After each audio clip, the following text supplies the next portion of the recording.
We're live. Oh boy, we're live. We're live. Where does it say how many people? 0. So that's the proper amount for now. Yes. And I picked the right event, you put the right chat, so we know that syncs. Okay, good. So yes, apparently we're live, and we're experimenting with a new setup. So we're going to do a video about this whole setup right now. In fact, I'll take a picture so you guys can see what it looks like. I hear a little bit of echo. That's why we're not even sure if it's working. Are the headphones on? Yeah.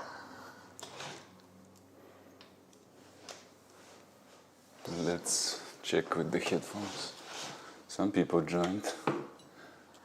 So let us know if the sound is not working, because we're using the Rode Wireless Go's, and we're not really sure if they're working well. It's working, I think. Working? Okay. But yeah, let us know if the sound is weird, and we'll try to make an adjustment. Okay. Yes, we're working on a new live stream setup here. This is brand new. Maybe you guys can tell us what the stream quality is like. We're using X-T3 for streaming. Normally webcams are quite not nice for streaming. One thing I'm seeing is the f-stop is such, and you have tracking, so we need to be on a leveled distance from the camera, otherwise one of us is fuzzy. That's true. Okay. All right, we have 15 people. People are in the chat. Sound is good, so let's get started. Awesome. All right, what should we talk about? We wanted to talk about kind of tentatively why, yeah, my voice is stronger. Why do we have 2 channels? That was a tentative topic, but we can talk about everything you guys want to ask us. Yeah, so we gave ourselves a topic just in case people didn't ask questions, but if you guys want to ask questions of any kind related to that or anything else, then yeah, just pop them in the chat over there and we'll answer them. But yes, why do we have 2 channels? All right, well, let's go back to when we started our channels. We always wanted to do video, but we didn't think the technology was there. Back in 2012, when we started our business, we wanted to do video, we recorded with a DSLR. It was like a Nikon D7000, and it was so shaky, we didn't know what to do. So we put that project on hold for 5 years, and we were photographers for that whole time. And especially your whole business was photography, right? And Instagram was really hot at that time, so you were doing influencer gigs. Yeah, basically. Yeah, and you got a phone. I got a Samsung. This is the S10, but yeah, I had the S8 at the time. And so we went on our honeymoon actually in Italy with the S8. And then I actually had a Sony camera with me, and I was taking I took a few pictures with the Sony, but I actually recorded most of our trip with the phone because the phone was just so easy to use. All right, so we understood that at 2017, it was the date that technology had caught up. So 5 years later, we were like, wait, now we can take stable video. Even with the phone, you can do things like edit the whole video, walk with it, and get stable footage. So we started our channel on our honeymoon, and it was a lifestyle channel, which is not where it is currently. Yeah. Yeah, if you go back to like the earliest videos that we posted on Gemini Connect, like they're not related to gear, they're mostly travel videos. And all of those were taken with the phone. So I actually want to go back and re-edit some of that footage because, yeah, I was like, I didn't know how to edit back then. I didn't know how to shoot either, but you know, it was fun. It was a memory. So that was what was important, is that we captured our memory really well on a camera. Yeah, and then we were like, okay, yes, we're gonna be YouTubers now. So we bought a bunch of gear and we started shooting things, still really not knowing what to do. And we noticed a bunch of people talking about gear on their YouTube channels, and they're getting lots of views. So we were like, why don't we try such a video? So we talked about a lens. I think the first one you filmed me talking about a Fujifilm lens. Yeah. And that got like 10, 20,000 views. Yeah, we were surprised. I think it was just randomly like, I was like, you're going to be on camera. I was like, I'm never going to be on camera. I'm always going to be behind the camera. And look at me now, I'm always on camera. But yeah, we started with gear, and we noticed that the gear videos were starting to take off. And we never intended to become a gear channel, but we actually have a lot of camera gear. It's kind of behind us. It's being reorganized right now. And we'll do a whole video about how we're reorganizing because it's a big project. But yeah, that's how we kind of turned into a gear channel from there. Yeah, so all this gear that we had, we talked about, and it started taking off. And to the point where it was like 10-1, the gear compared to the travel stuff, and all the subs coming. At that point, you have this problem in YouTube where the subs are following you for a certain thing.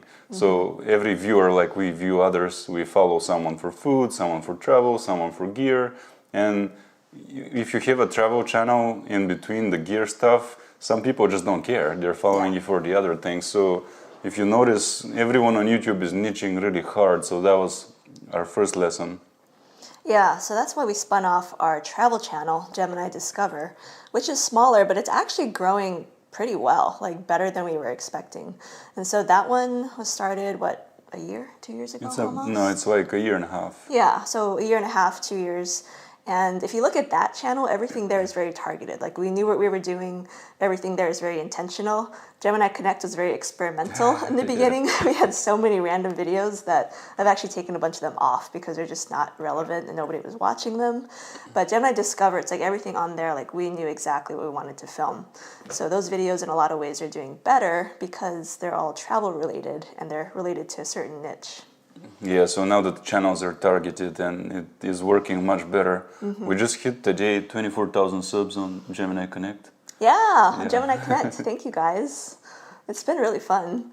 And then our travel channel is actually getting close to 3,000 at this point, which is good because we're not actually traveling that much right now, but we have a big backlog of content.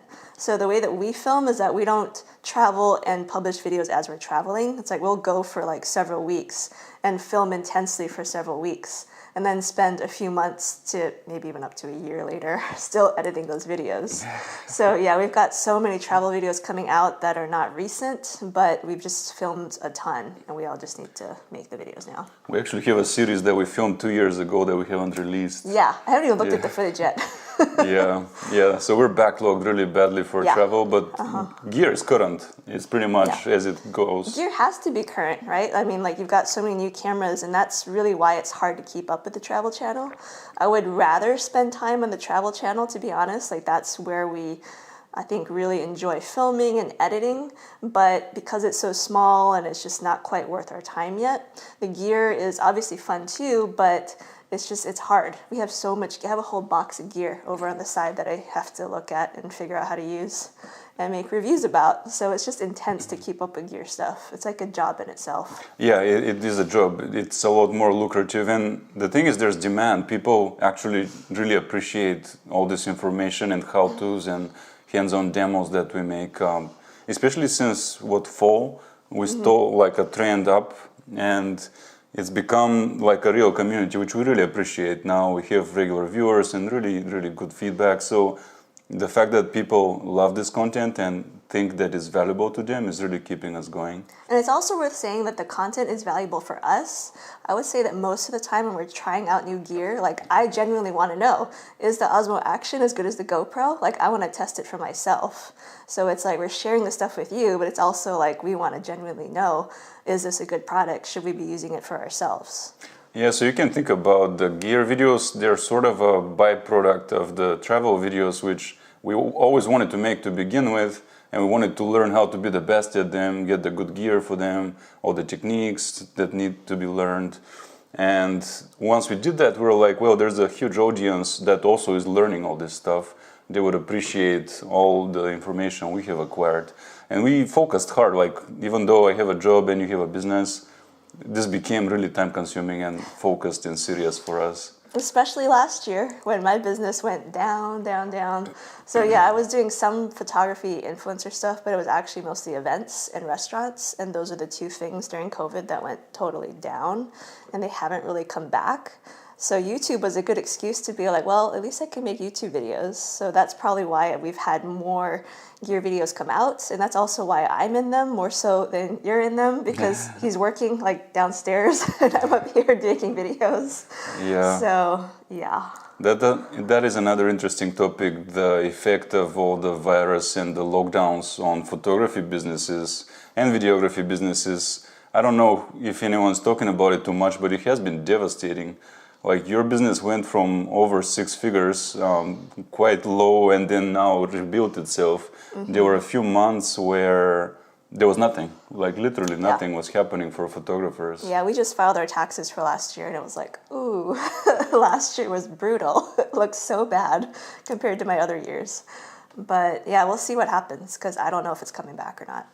Yeah. Or So when. It will come back, but we just don't know when. yeah, so we got a comment there, way to pivot. Yes, it was timely. And funny thing is, way back in 2017, we already could see that photography became way too crowded. Everybody was a photographer, everybody was an influencer. And we thought it doesn't any longer make us special, even though we can take pretty good photos, so can many more people. So we intentionally pivoted to video about 3-4 years ago. It just has been a long time coming. And when this crisis hit, we're actually ready for it to move entirely into video. That's right. So we do have some questions. Just wondering if you have experienced any RF interference with the Rode or the Saramonic lav systems. We actually haven't. The original, we have the Wireless Original, Go yes, 1. yeah. We did. Now, the Wireless Go 2 has a little one-liner in the product description that says improved in that regard. And we haven't experienced that. I suppose it's better. We haven't had a failure. Then again, we only had it for a couple of months now. Yeah, we've had it for a couple of months, but we've been using it in a variety of situations. Like right now, we're streaming with it, so this is going to be a good test for us to hear this. But we've been outside with it a lot, probably the most outside. But we've also been indoors. We did that restaurant video, the Turkish restaurant. True, yeah. So on our travel channel, there's some examples where you can actually see us wearing the Rode Wireless Go 2.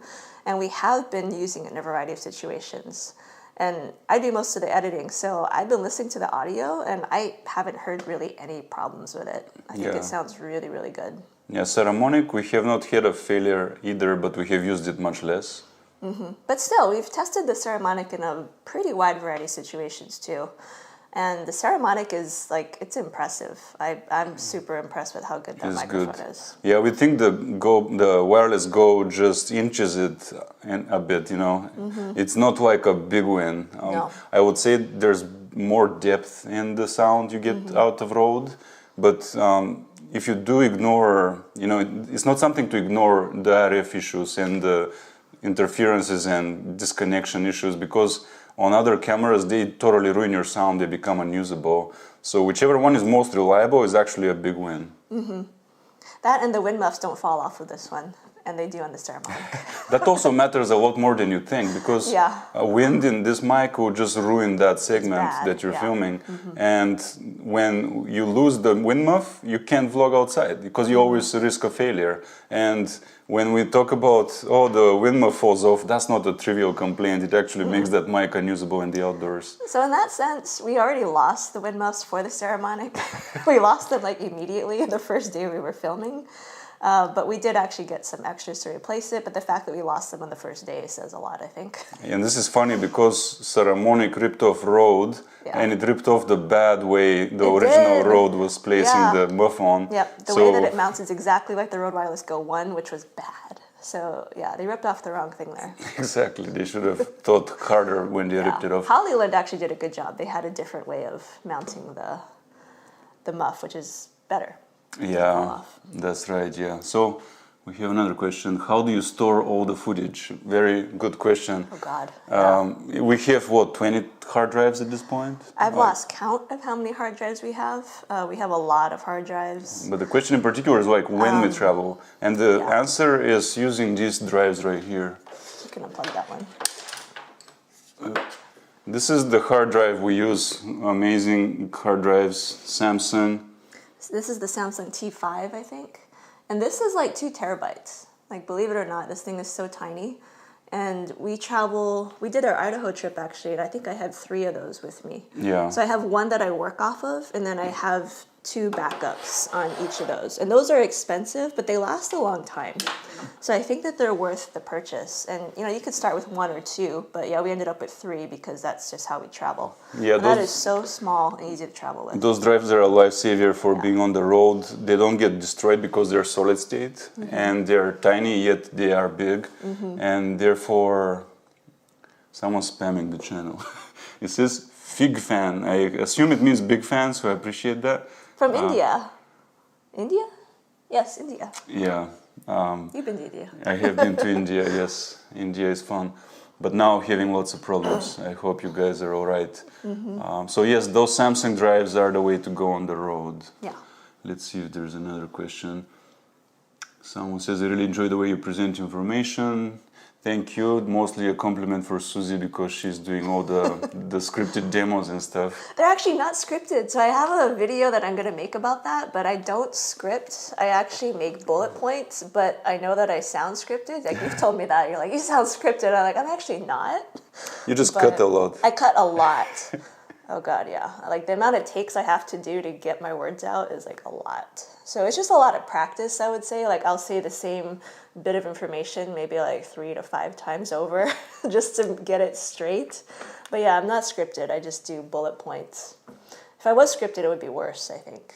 I scripted like one video and it sounded so robotic. I didn't like the way it sounded. Yeah, in general, we don't like scripting. And since I don't have time, I'm working my day job while she's doing most of these in-studio types of videos.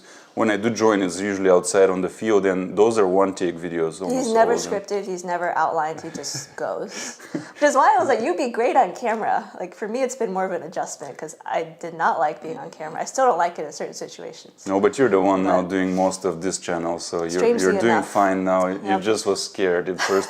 you don't need to be scared of being on camera. It takes time, man. It's weird seeing yourself on camera. And then editing yourself, and then, yeah, it's a lot. Yeah, you do have to look at yourself and listen to yourself the entire time, so it makes you a lot more self-conscious than you would think. Which, we were actually talking about this last weekend, that can be a good thing. I don't think it's a bad thing to pay more attention to how you present yourself, because that's also how other people are seeing you. So if you can make improvements in that way, I don't think that's bad. Like, I've made some improvements just by realizing, oh, I say things a certain way, and I look a certain way when I say this. And it's just, yeah, you don't realize that until you're on camera and you're really studying yourself. Yeah, and then you can make corrections if you like. So, let's see, more questions here. Starting up a YouTube channel, you guys saved my life with insights into gear. You are welcome. That's why we do it.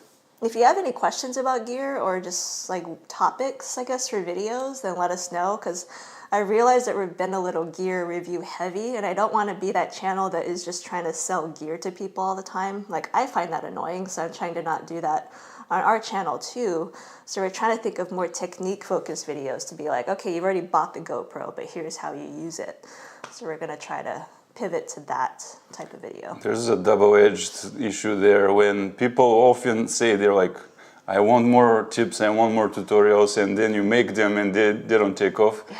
It's always because the gear is trending and people actually want to hear about the newest cameras more than how to use them. It's a paradox in a way, because you think enough people already bought their cameras, they want to know better how to use them. But those videos do worse in the end. It's strange. Yeah, I think it comes down to niching too, though, because some people are just, if they only do techniques and tips, then that's just, you know, what works for them. But because we haven't done as much, I think it's harder for us to take off that way. But I still want to supplement it. Even if it doesn't get views, like, I just think it's more helpful. And for us, it's actually better too, because it's like, if you can teach something really well, then for us executing and filming, that makes our filming better. So it's a win-win that way. Yeah, so we're trying to diversify. Another question, are you guys originally from the Pacific Northwest or did you relocate?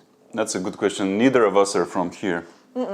We get this question a lot on the Travel Channel, actually, like how we met. So we'll probably just do a whole video about that one day. Yeah. But yeah, neither of us are from here. We can briefly go over that. We're born on opposite ends of the world. That's true. And not here, when we both ended up coming here. So how did you end up here?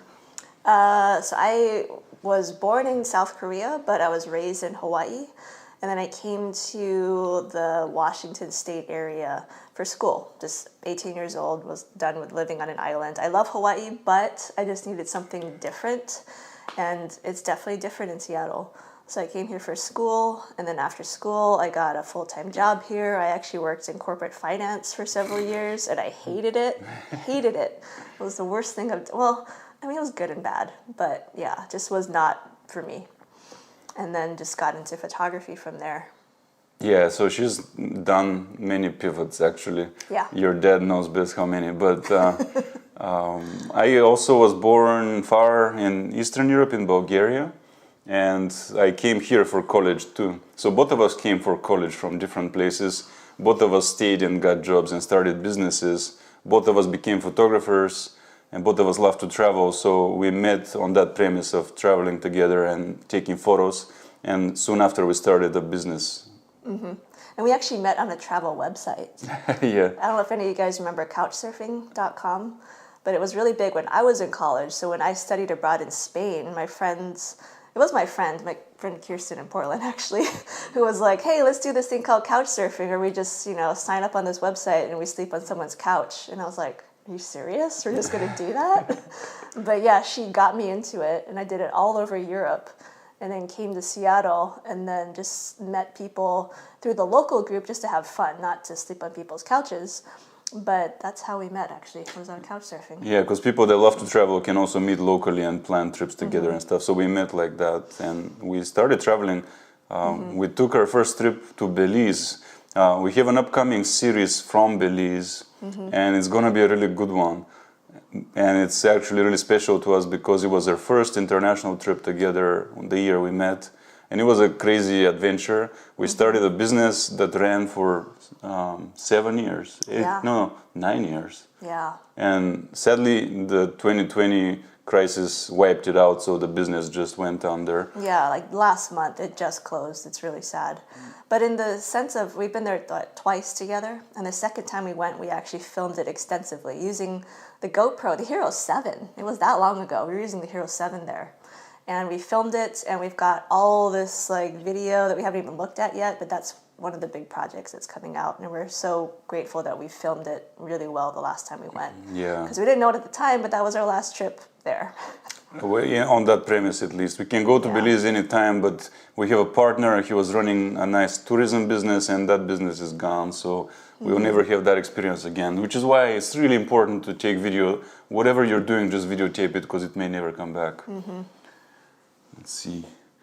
Idea Studio says, lost my muffs on ceremonic, now I just use the lav mic. Yeah, that's what you gotta do.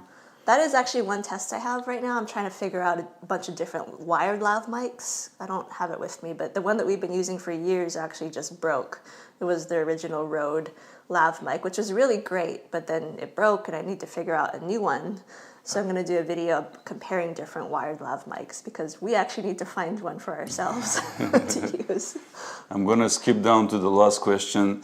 So it says, hey guys, any names yet for the baby? So the secret is out. Oh yeah. Because you laid it out on Instagram. That's right. But yes, we are having a baby very soon.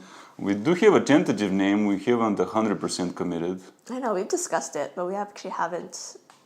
I don't know if we fully committed yet. We haven't even discussed that. We haven't, yeah. So it's still TBD, but we have a concrete idea. Yeah, we have an idea. We're talking about it. Yeah, so for some it may be a reveal here that we will be having a baby.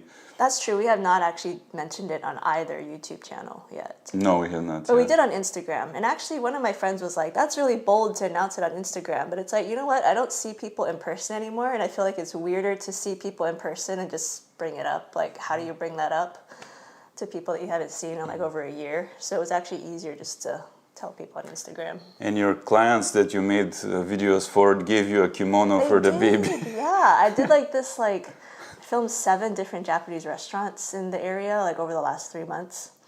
And yeah, the client was actually the consulate of Japan working here in Seattle, and they gave me a kimono. It's really cute. He'll wear it one day. It'll be a while. It probably is for a 3-year-old, so we're going to have to wait for the kimono. But that was very funny. Let's see here. Yeah, someone mentions the drives are very good. Someone says, I learned a lot from your videos, fan from Malaysia. We have been to Malaysia in 2016. Unfortunately, that was a year before we started making video. We did this epic trip through Asia. It was so good. I keep telling him every day, I'm like, I wish we were filming back then because it would have been, we went to Hong Kong. I wish we were filming Hong Kong back then because Hong Kong is different these days. Yeah, so Hong Kong is now getting locked down and militarized in a different way. Back then it was actually the city that never sleeps. But we landed in Hong Kong, we went to 5 countries in Asia, and it was really fun. And we didn't film any of it. We have really, really good photos. Yeah. So eventually we're going to tell the story by narrating over the photos that we took. Yeah, we were taking photos, but man, I wish we were filming. Well, we'll go back. Okay, next question.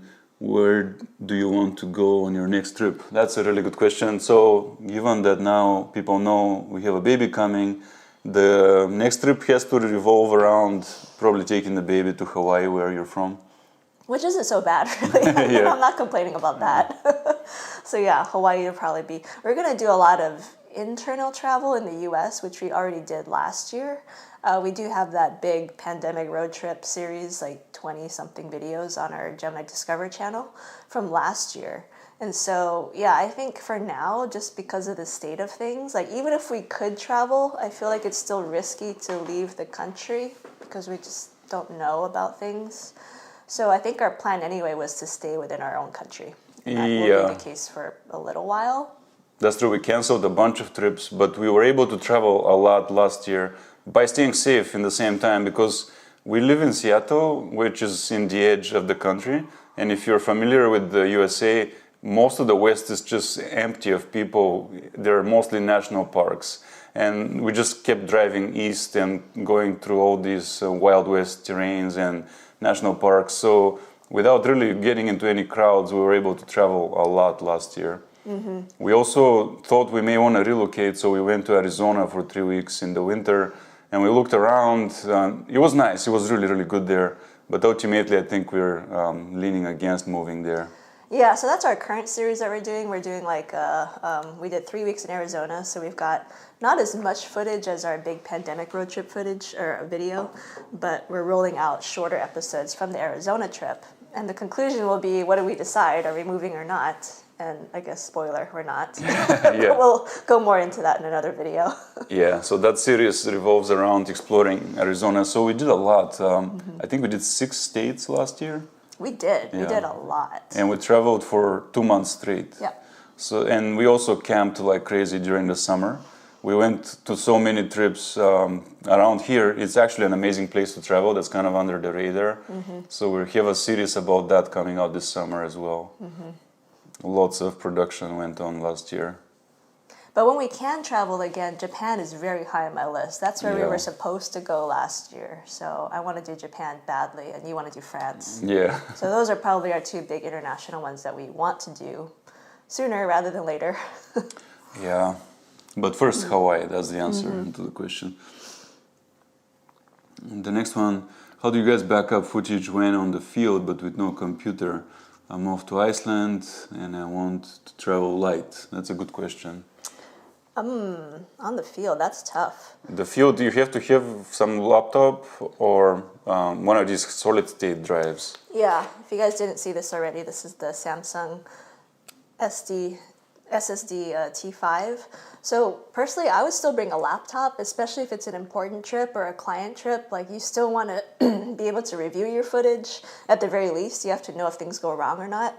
Funny story, I just made this Arizona video and we actually did have a section of it where the sound failed and we didn't know at the time. So you want to be able to review your footage and make sure that, especially if it's video, because there's any number of things that can go wrong. So I would still bring a laptop and bring a SSD hard drive and back it up that way. Yeah, and the more important a video shoot is, the more cumbersome it becomes because you have to care for backups. Yeah. And you have to monitor. Yeah. When you're monitoring sound and video, then you have to have a laptop to see it well, or a big monitor, and so your kit grows quite a lot. Yeah.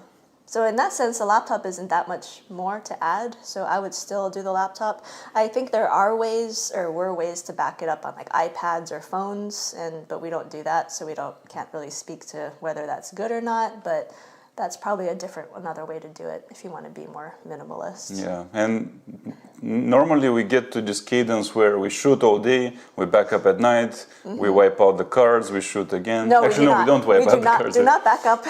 Don't format your cards, because we did do that a couple times. Back when we were doing photos, I don't know that we've done it with video. We know better for video, maybe a few times. So losing data is a huge problem. And here's the other thing, if you format a card with video, you cannot recover that card, because I did that once. Because with photo you can, like there are services out there that can possibly recover a formatted card for photo, but they can't do it for video. Yeah, so the file gets corrupted. Once it's gone, it's gone. Yeah, so on the field you have to have a system. If you don't have a system, you're going to end up losing a lot. Part of what we do is we leave with 20, 30 memory cards, and once we fill them, we stash them, and we also back them up. So then we keep rolling And that's really how it goes. So yeah, she's bringing the helper here. These are just a few of our memory cards that we have. Yeah. And we don't travel with this, but we actually could, because I got this case to be waterproof and crush proof and all that, in case we need to. But this is just a few of our cards. We have more than this. But yeah, we just have a ton of cards, and we don't ever format until we're done double backing up and potentially even releasing that video. Yeah, and with all that, sometimes a little bit of data is lost. It's just crazy much data, so it happens. And sometimes sound fails. Probably the most common failure is sound failure. Yeah. Not with Rode, but the one that failed in Arizona actually was the media mod for the GoPro, because we had the back-facing mic on, but we were vlogging like this, and the sound was just like, it was bad. It just wasn't salvageable. It actually is user error that's the most common, because there's so much to tinker, and you're trying to be in a creative flow, and then you're like, oh, I forgot one little thing out of 30 I had to think about, and all the sound is now worthless. Yeah. So you have to be like a robot in a way, all your steps, A to B, Z, whatever. You have to be meticulously doing them automatically without hesitation, otherwise you'll have a failure. But not only that, because like our recent video, we're talking about why you shouldn't shoot cinematic, and that's one of the reasons, is because on top of your narrative or your story that you're trying to film, you got to think about your settings, you got to constantly change your settings, and it's too much to deal with. So I think just simplifying everything, like if it's easier to leave it on auto, leave it on auto. Yeah. Don't worry about manual. Yeah, that's part of our philosophy, because we do produce a lot of content. If you look at our output, we have over 100 videos a year on each channel. So we're pushing towards 200 videos a year, which is insane. And That's to do that, yeah, you have to be really prolific and not lose your gear and your footage. Data. Yeah, let's see. I like the chair. What is your chair? Oh, I don't even know. It's on Amazon. I got it from Amazon. It's super comfortable. It was highly rated. I guess, I don't know if I can leave a link. I'll leave a link. I think this video actually gets published after, so yeah, I'll leave a link afterward. It does get published, yeah. I don't know what it's called, but it's very comfortable. It's one of the comfortable top sellers on Amazon. And mine, it's also from Amazon. Everything's from Amazon these days. Yeah.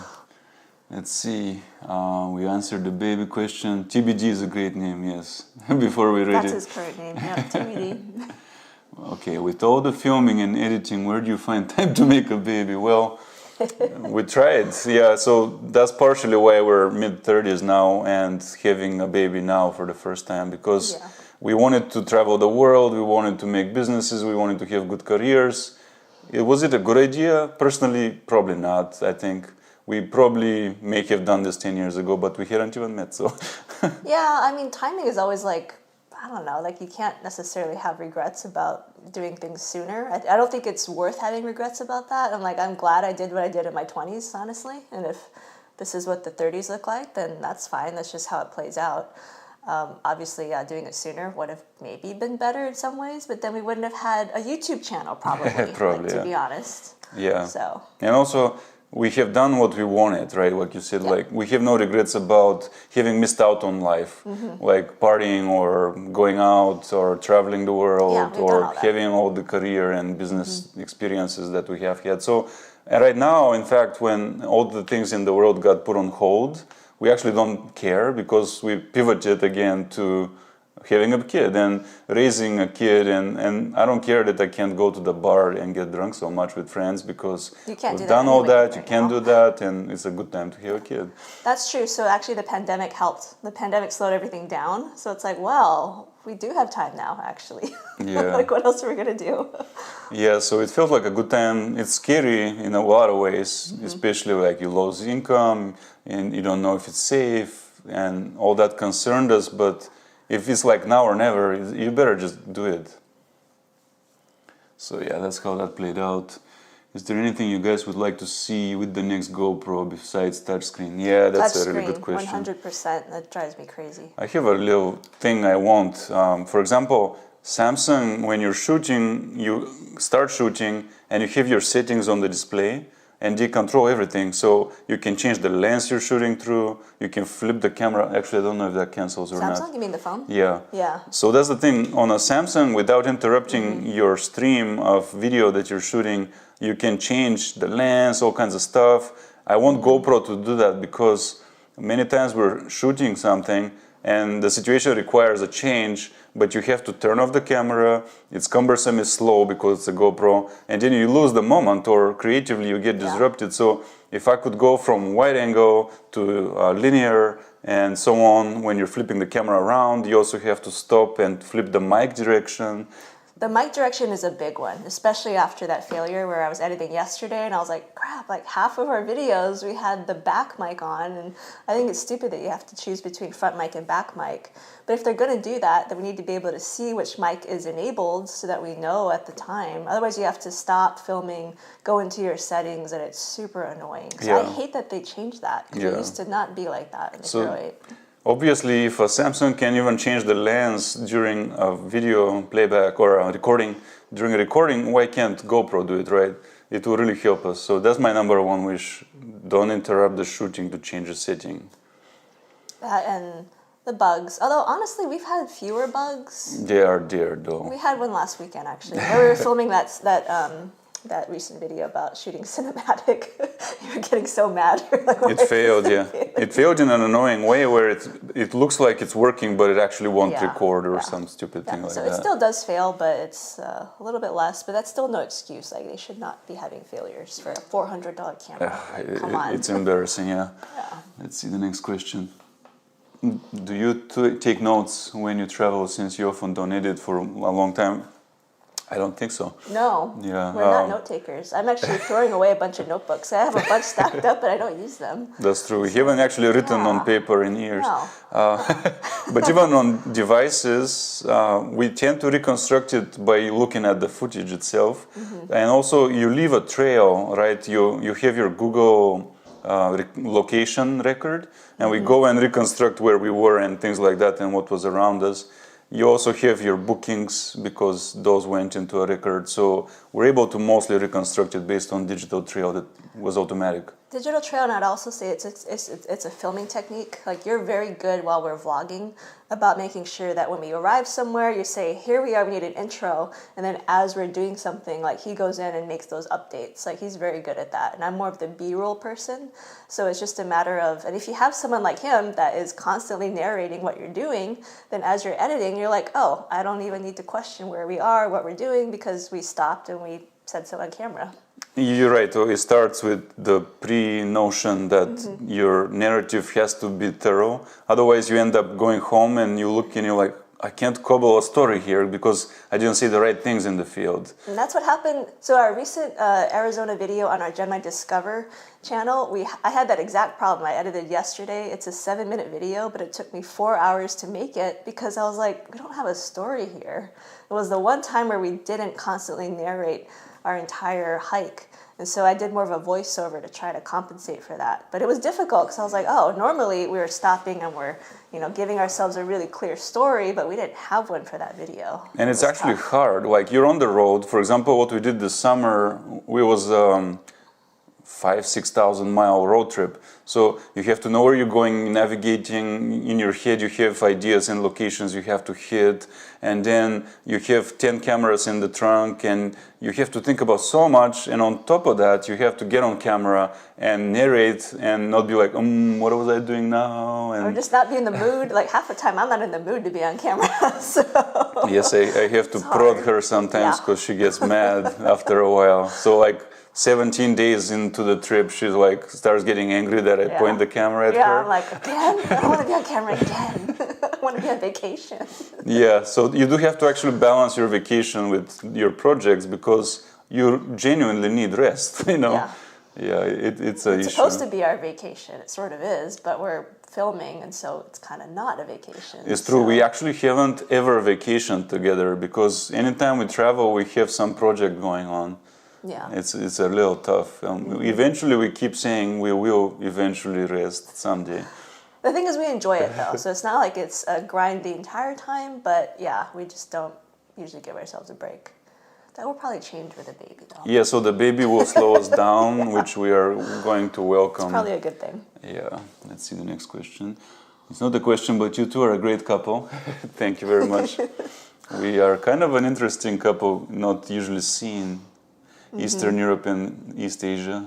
That's right. Far out there. Yeah, we're from pretty far away places and But cultures. we think we complement each other in a lot of ways. But one way is cuisine, because you grew up with a Japanese mother, you're into the Asian foods, and I grew up near the Mediterranean. So what we eat is actually half Asian, half Mediterranean. And it's in both ways really, really good. We get the best of both worlds that way. Yeah, so like one night it might be, would you like to make rice? Yeah, anything rice or noodle based. Yeah, and then I'll come back with olive oil and bread and Yeah. cheese on Yeah. the next day, and we switch it up. And Yeah. there are more ways like that, though. Excuse me, I'll be right back. But yeah, not only that, but we get to travel to different places. So we get to go for my family, they're in Hawaii. For his family, he's from Bulgaria, if you guys don't already know. A lot of people think he's from Russia, but he's from Bulgaria. So I've been there, I think, twice now. And it's a really, really cool country, if you haven't been there yet. It's one that I think is less known. Not a lot of people go there, but there's so much history. And yeah, it's a really, really interesting European country. Eastern European country.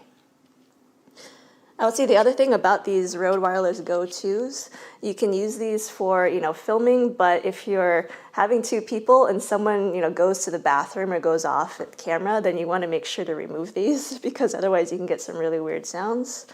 Or at least mute them, which I think we enabled the mute lock because we accidentally muted ourselves while we were filming a vlog. And so that's one of the many sound issues that we've brought upon ourselves as we're making videos. Let's see. So I was asking, there's no way to use an SSD with a Hero 9.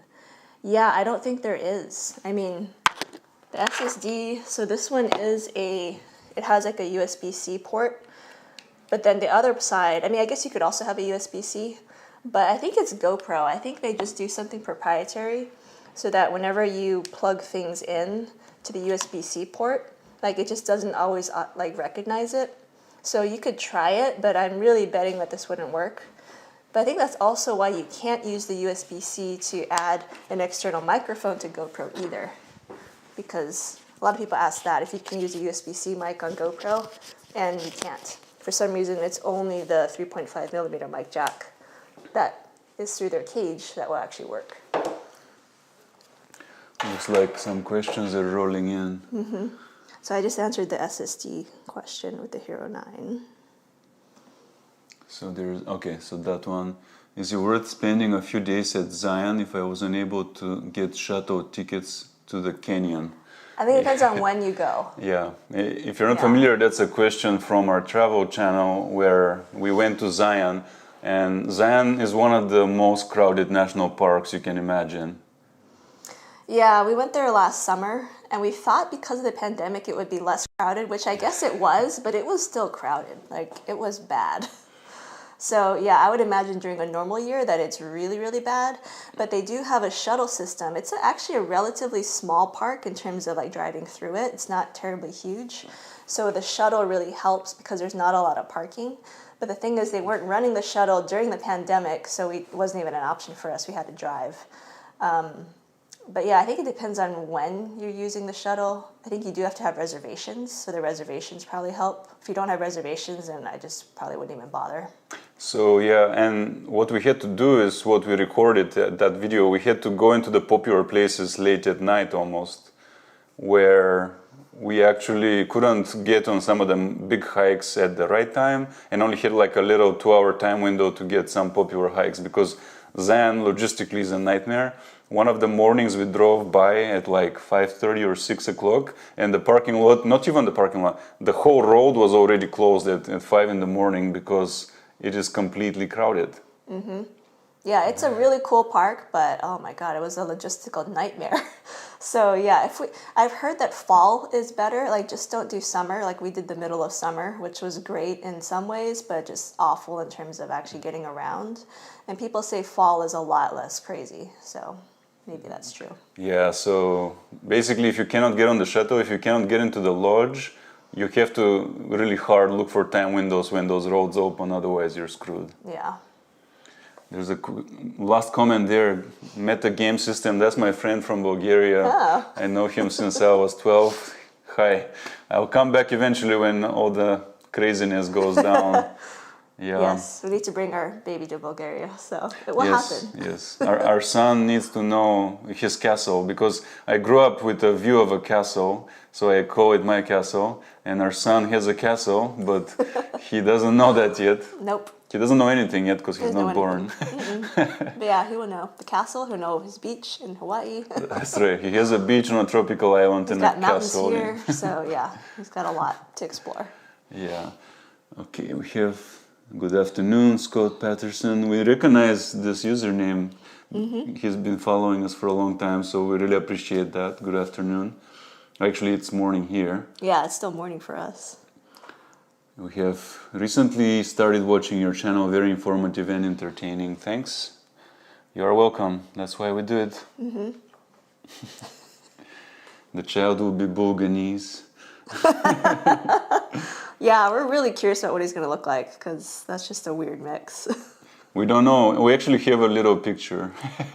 Yeah, we have a picture, like a 3D scan from the womb. We know the kid has the Korean nose, but we don't know much beyond that. Everything else is it's a coin toss. We don't know. Yeah. The next one, I did not get morning sickness. I got allergies. Right now is allergy season here. But speaking of the morning sickness, Susie has had the amazing pregnancy. She hasn't had any complaints. Yeah, and we were in Arizona actually. So a lot of the Arizona video was the second trimester though at that point, right? Yeah. I think. So yeah, second trimester is a lot better. The first was actually not bad. Like I've had it super easy. I have a friend who's like a week behind me, and she was like, my first trimester was awful. It was terrible. And I was like, I don't know. I still feel normal. Like even now, it's like I don't feel any different. Also, we are outside every single day still. Yeah. We're walking sometimes up to like 8 miles a day.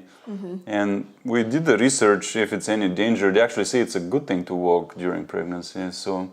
And also during COVID, it's actually good to keep your, health levels up or fitness levels up. So. Yeah. Funny enough, we've been fitter than ever, especially last year when we did so much hiking. All that high elevation breathing we did got us feeling stronger than ever. It was amazing. So we didn't go down. As soon as we were told people need to be locked down and can't go anywhere, we actually did the opposite and started climbing mountains in particular, or going to parks. And we're lucky that our area is really good for that. So our health went up this year. Instead of being caged and undermined, we did a lot of hiking. Greetings. Okay, we answered that one. We're planning to go to Zion before Memorial Day. Wasn't able to get the shuttle tickets, and hotel prices are high. Well, it's a real concern, and lately Utah has been really crowded. Yeah, so we follow a bunch of travel vloggers, and everyone's been going to Utah. So I was like, wow, I don't know what it is about right now, but I guess it's also kind of cold there, so it's not, necessarily the best weather. But yeah, for some reason, Utah is just where everyone's choosing to go, and obviously it's gorgeous. If you haven't been to Utah, it's like that's where you get just amazing landscape photos. So it's definitely worth trying to go there. But yeah, it's crazy. Utah looks like Mars. It's pretty amazing. You can see there things that you cannot see any other place. So we went last year, and you have to stay ahead of the curve because now everyone is going. And when we were there, it wasn't actually that bad. It was still crowded, but it looks worse right now. I would say travel in general, because now the CDC is like, you guys can travel, so everybody's choosing to travel. But that's actually why I think it's more crowded now than it even was last year. Last year, despite the pandemic, it was still fairly crowded. Like it wasn't like a total, ghost town everywhere we went. No, yeah, there were people. And Utah people didn't care very much. They were just kind of going about their business. Yeah, you can see our videos, and some people comment, they're like, no one's wearing a mask. I'm like, yeah, they never cared in Utah. Yeah, Utah is interesting. Idaho is like that too. We went to Idaho 4 times last year. Yeah. Yeah, We because it's love next Idaho. door. Yeah, we love Idaho. And when you go there, it feels like nothing ever changed. Actually, it's the good old world. It's very interesting. Yeah, we went like almost a week of not having to wear a mask inside. And I still did, because obviously I have a good reason to be a little concerned. But still, it was like if you want to feel normal and, you look at people, you can see their full face. And it was just like, wow, I haven't been able to do that in so long. Yeah, and people are really friendly in those places, those Rocky Mountain states. Here in Seattle, they can get quite aloof, and especially now with the mask, it's like everybody's veiled and you can't really have a conversation. It's really sad what's happening. So if you want to shake that feeling, actually head into the country and it feels a lot normal there. We have another one. You can make a how to travel for dummies. We have thought about that, yeah. So our travel channel is Gemini Discover. You have a link on our main channel too. And we are going into such topics where a lot of people ask us, how do you plan this stuff? Because it actually is a lot of planning, really hard. It normally takes me about 2 months to plan a trip. He does all the planning. So that's why I'm trying to be like, we need to sit down. Like, we were doing a really good job with our videos of showing our trips through the vlogging perspective. But I'm like, we need to sit down and be like, how did we plan this out? How did it come together? And again, that's all him. So I need to get him to sit down and tell us those stories. Yeah, how to travel for dummies, man, it's a big topic. It's really, really, I don't know how to even put it. Like, it begins before you've even decided where to go and what to do. It's in your mindset has to be such that allows for a good travel experience, in my opinion. But very common advice: don't bring much. Many inexperienced travelers, they start with a giant suitcase and a backpack, and you don't need any of that stuff. You need really, truly the minimum. Depends on what kind of traveler you are, I would say. Like, some people like having more stuff. But yeah, it's like another layer of preoccupation. You have to worry about your stuff and keep packing it and keep transporting it. So it depends on your travel style. We both are more in the minimalist side.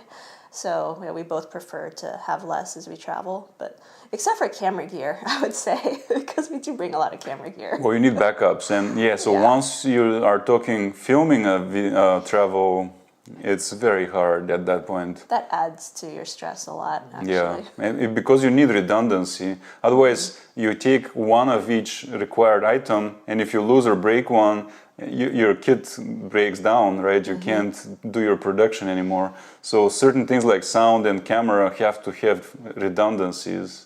Yeah, during our pandemic road trip, we actually were using the Hero 8, and we were using the Ulanzi cage with the Gopro mic adapter because we just liked that setup. And then it actually failed. We did, I think, a day in Boise, and our sound totally failed, so we had to switch over to the media mod. So it's like, thank goodness I brought a media mod, because I can't find that on the road in Walmart, So yeah, you definitely need to bring extras. Yeah. And more broadly, travel, you have to be quick on your toes and adapt. And you cannot be paralyzed by a problem, right? You have to just keep going. It's a quick mindset in a way. You have to be trained and adaptable, and all these things have to have been developed over time. The main answer is really just do it and see what you have as a need, and next time you'd go, make that need answered from the get-go. Weird question, GoPro champs, but have you all ever used camcorders? This is a really good question. No. So we have not, and we regret that, because when we started video, we were both already photographers, and around 2011-12, DSLR cameras started getting really good video capabilities, but they were still limited, especially when it comes to stabilization. While we were never with a video background, and we saw that footage from a DSLR, how shaky it is, and we thought, oh wait, we can't do this the way we want to do this. We hadn't known that at that point there were camcorders you can walk around with, you can zoom, they make beautiful video. We wish we knew that back then. Yeah, I actually, my second DSLR camera was the Canon 5D Mark III. And I did that because people are like, oh, the Mark II does amazing video, the Mark III does even better video. So I got that camera thinking I was going to do video, and then you start realizing, oh, I need this giant stabilizer, I need a gimbal, I need all this extra stuff. And at the time it was like thousands of dollars just in extra video accessories. Yeah. And it just was like, I don't know if I'm ready to commit to that. And nowadays, these gimbals have gotten so small. Cameras now have IBIS built in. That 5D does not have IBIS in it. Right. And yeah, more importantly, it was the phone that unlocked everything. Of just being like, oh, I can walk around with this phone and I can film. And I get really good video quality that I'm not embarrassed by. Yeah. So yeah, if we'd known that about camcorders back then, we probably would have done that. Yeah. Because it was easier. And we would have filmed all our amazing trips for 5 years, and we didn't. So now we just have photos for 5 years, and then we switch to videos for the other 3-4 years. Have you ever used something like RAV Power File Hub while traveling? We have not heard of that before. It's probably worth looking into. We do need a better system. We have like an ad hoc system you made up mostly, but at times it becomes a problem, and we have to spend like an hour figuring out where something went. Yeah, I've thought about like different storage solutions, but right now it's just easier just to manually copy everything over to physical hard drives, but it's still a burden because you have to keep buying hard drives and storing hard drives, and those hard drives can break, and they're not very fast, and I don't have a good cloud backup. I kind of do. I use SmugMug actually, and I upload B-roll clips to SmugMug, but that still takes a lot of time. You need a really fast internet connection, which we actually do have here, so it's easy to do here, but on the road, I don't think that that's necessarily a good backup strategy. Yeah. Next one. I got a Sony a6400 and we'll be making a studio in the garage for some podcast work. We'll need help when you come. Or when the time comes. Sure, we can help you. We can come to our hometown, which is where that comment's coming from, and we can show you some tricks. Right now, we're basically set up for a podcast. Can you pick that giant mic? This giant thing? Yeah. Yeah. So lately we were sent some of these podcast microphones. So we have upcoming videos about them. And we want to explore more about podcasting actually. But this thing is a beast, look at that. It has all these crazy settings, it's as big as my head. It looks so much smaller in the picture. When this thing came, I was like, whoa, that thing is huge. Yeah, and this is not the only one, we got more. I have another one, it's upstairs. So Yeah. I film voiceovers in the closet because that actually has the least amount of echo. The room that we normally film in is super echoey, so it doesn't really matter if I'm using a good mic, the echo still comes through. But the closet, because you have so many clothes in there, and that kind of acts as like a sound barrier, it eliminates a lot of the echo. So yeah, I film voiceovers in the closet. That's where the other mic is. Yeah, and this is a good topic also. Once we got serious for YouTube filming, you know, we got really serious and thought, wait, we need a studio environment. And then what was happening in our condo where we lived before is we would put a mini studio in the living room, and then we have to take it apart to have dinner. Yeah. And it was really getting pain. crazy. Yeah, so Yeah. it ends up making you less productive and prolific. And we came to this house. So we got a house. The house is good in one way that it has a whole level where we can have an office, and in the other room we can film. But it has this open layout where sound just echoes crazy hard. Yeah. So I'm still working on eliminating the echo. Like I just got this giant sound blanket. I'm sort of filming a behind the scenes, so I'll show you how that comes together. I'm not really sure if it's helping though, so it's also hard because it's like once you get things, you also have to be like, well, where should I put it? Does it even make a big difference? I don't even know. So sound is still, oddly enough, the thing that we struggle the most with, even though we've got all these different mics and we talk a lot about sound. There's just so many different variables to sound that it's really hard to learn them all. Yeah, the funny thing is we started as photographers. Sound was complete beginning for us. So we had to learn sound from scratch, and that's why we're talking about it so much, because it was actually the biggest pain point. Mm-hmm. And as we resolve it, we're sharing that with other people that are having the same problem. And it's also worth mentioning that certain mics coming out now are coming out in droves. And many companies are contacting us all of a sudden to review their mics. So we weren't really by any means any sound experts and still aren't, But if you look around, not many review channels are actually addressing systems like this one or the other ones that came out alongside it. And now all of a sudden there's like 25 microphones in here that we're testing and whatnot. I mean, I can't even tell you how many emails we get every day. Like some random Chinese companies like, do you want to test out our wireless microphone system? Like, I've never heard of you. Like, no. That's true. We're getting too many requests now because if you think about it, you may think as a YouTuber you're getting a good deal when they send you a $400 mic. But when you get sent something cheap and you never heard of, and you have to spend so much work like testing it, side-by-side comparisons, recording, editing, narrating, and it's a deal actually for the company, not so much for the YouTuber. Yeah. Because they get free promotion. That is much more valuable than a $400 microphone. Yeah. I used to say yes to all those things. I was like, oh my God, we're getting free stuff just to make videos. And then I'm like, wait a minute. The amount of time I spend making these videos is like so much more than the actual value of this microphone.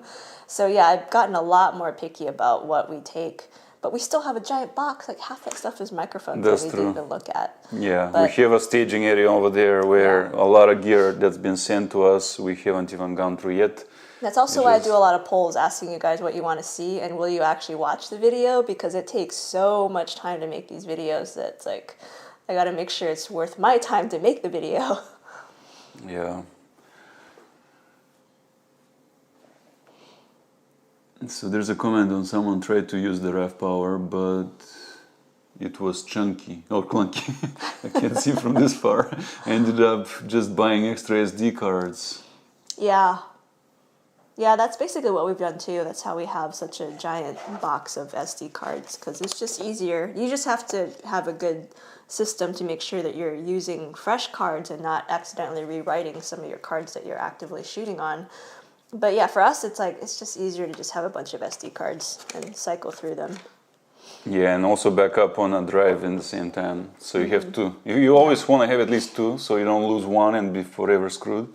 And then if there's two of you, or at least like distribute it. So someone holds the hard drive, someone holds the SD cards, or just have them in two different bags. I have a friend actually who had all of his stuff in one bag, and someone stole his camera bag, so he lost all of his data that way. Yeah, and data is actually the biggest loss because gear is insured usually. If you're in business, at least you have to have business insurance. Otherwise, your business is put on hold and you may not restore it. Because think about this, you lose 20 grand of gear like that guy, and then if you don't have that cash out of pocket ready to restore your gear, your business goes down. Yeah, like he's a full-time photographer, so that hurt. But I understood he was filming, I think it was like the inauguration, like in January. And he was saying, he was posting online, he was like, I'm more devastated of the fact that I lost my memory cards because I Right. lost moments. And I was like, I feel that. Like that is more important than even losing he has like a Leica camera. Someone stole his Leica, and I was like, he's like, I'm still more sad that the photos are lost more so than the camera. And I'm like, yeah, I totally understand that. Yeah, it happens. He got it back though. There was a happy ending to the story, but it was an ordeal. Let's see. Yeah, it's me with 2 weeks of underwear. I assume that relates to the packing comment on travel. Yes. So about underwear and travel, get quick dry underwear. Don't get 2 weeks of it. Get 4 days of it and wash it on the road, and it dries within a few hours. Yeah, that's a good tip. Yeah. Drinks on me. Yes, I'll hold you up to that.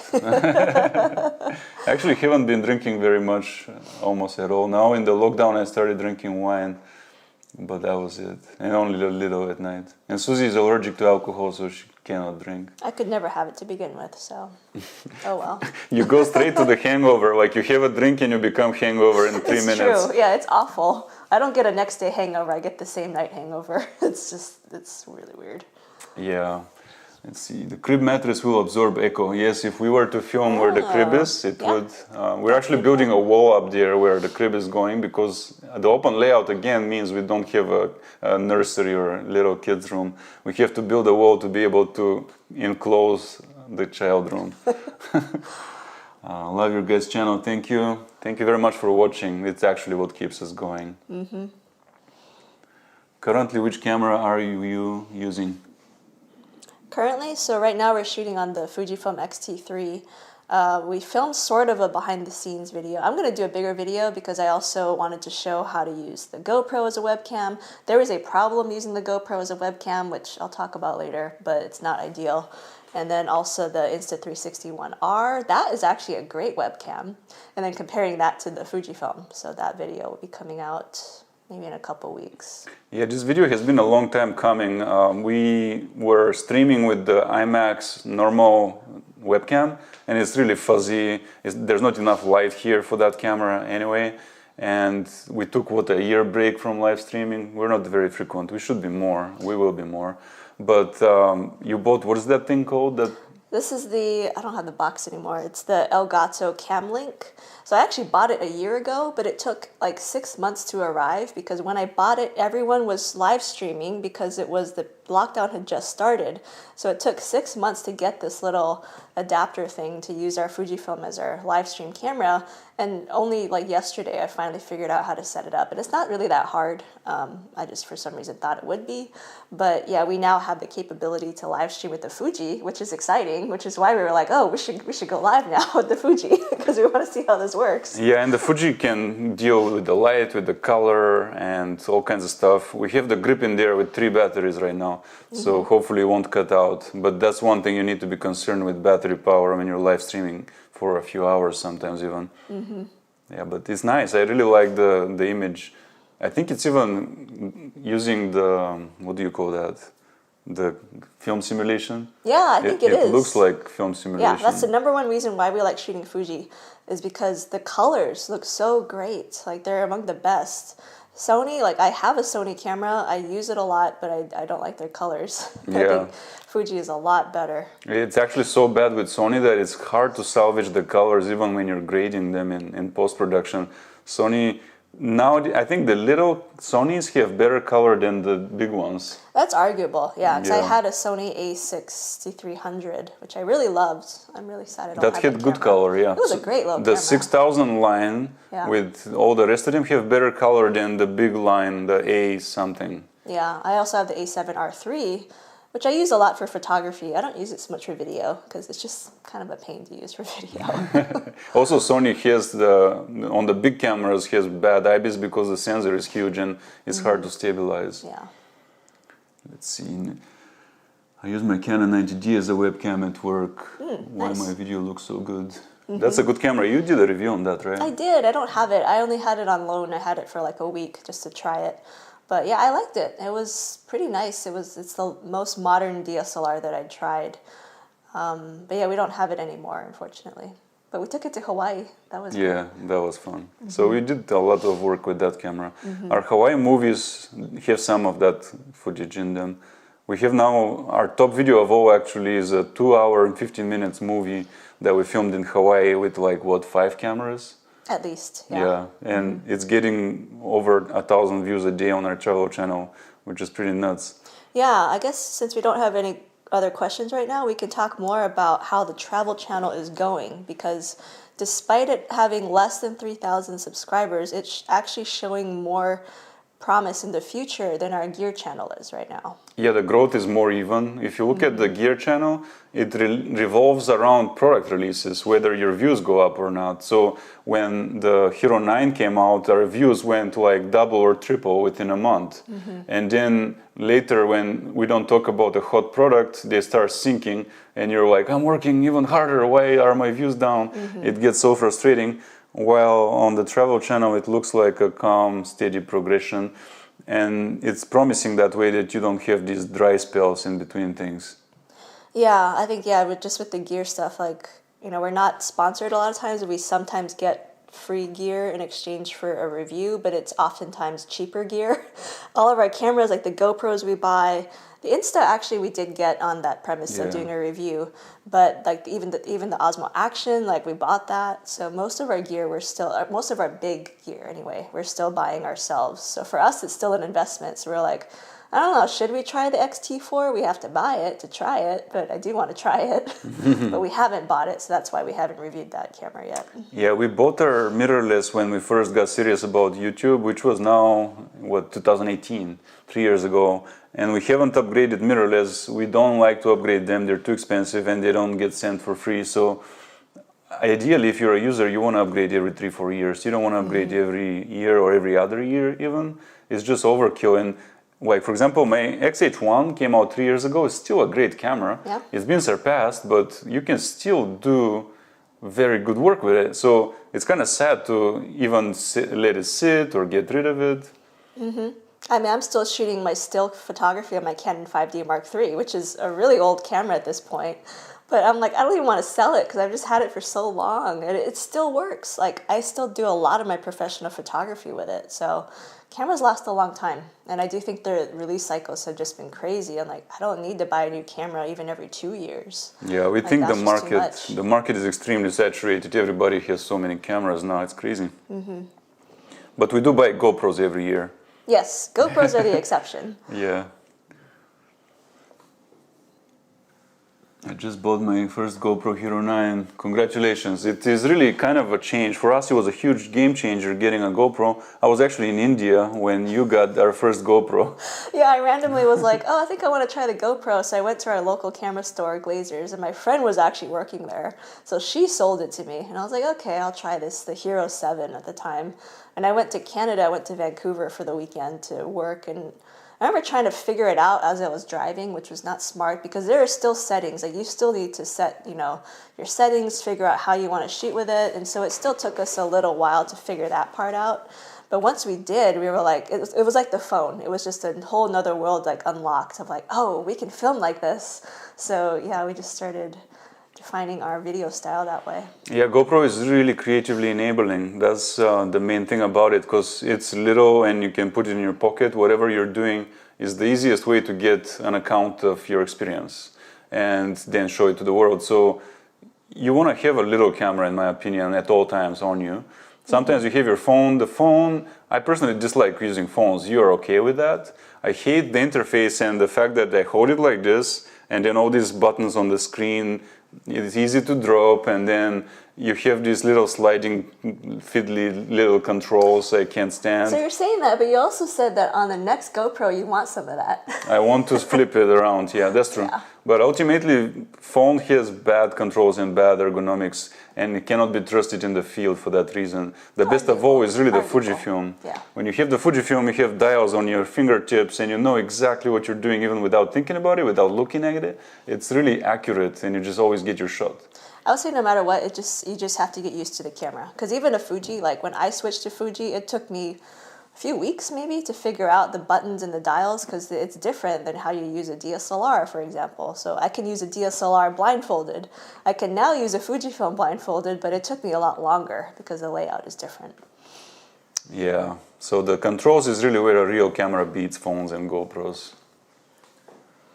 You guys have great reviews, very honest. Thank you. We try. We are not sponsored, A, and B, there are plenty of people we call shills, really, who they're only doing it for views and for money. And you'll see the pattern. They have a little studio, looks great in their bedroom, and they talk about a camera. They don't show you at all what they did with it. Or they do, but then they're testing it in their studio, which is soundproofed. And so it's like, well, of course it's going to sound good in your studio. Right. Or they go in their backyard. And I'm like, I get that you have to use what you have. And if that's all you have, then that's what you do. But I make a point, and I'm like, we can't just test in our backyard. Like, we got to go out with it and to where people would actually use these products. So we try to do that every single time with every product, which is why it takes a little bit longer to make the reviews. But it's also just for us a better test. Like, we have these new wireless mics. Like, let's try them in a restaurant. Let's try them indoors and outdoors, because we want to know, should we be using these mics? Well, right, because if you think of shows that are made out there, some good examples like what Bear Grylls does or The Amazing Race, that's the kind of TV quality stuff we want to be able to do anytime we're out on the road.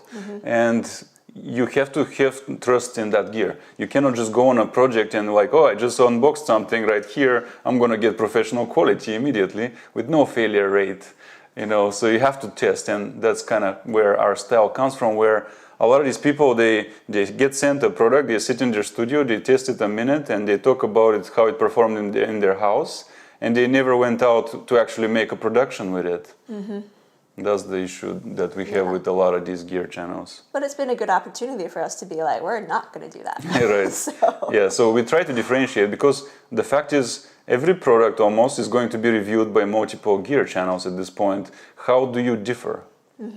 Yeah, what makes you different? And so for us, I'm hoping that comes across as like we take it out and we use it in a variety of situations. And what we do use, actually we use for productions, which is why we're big fans of Gopro and of Fuji, because that's what we use for our own productions.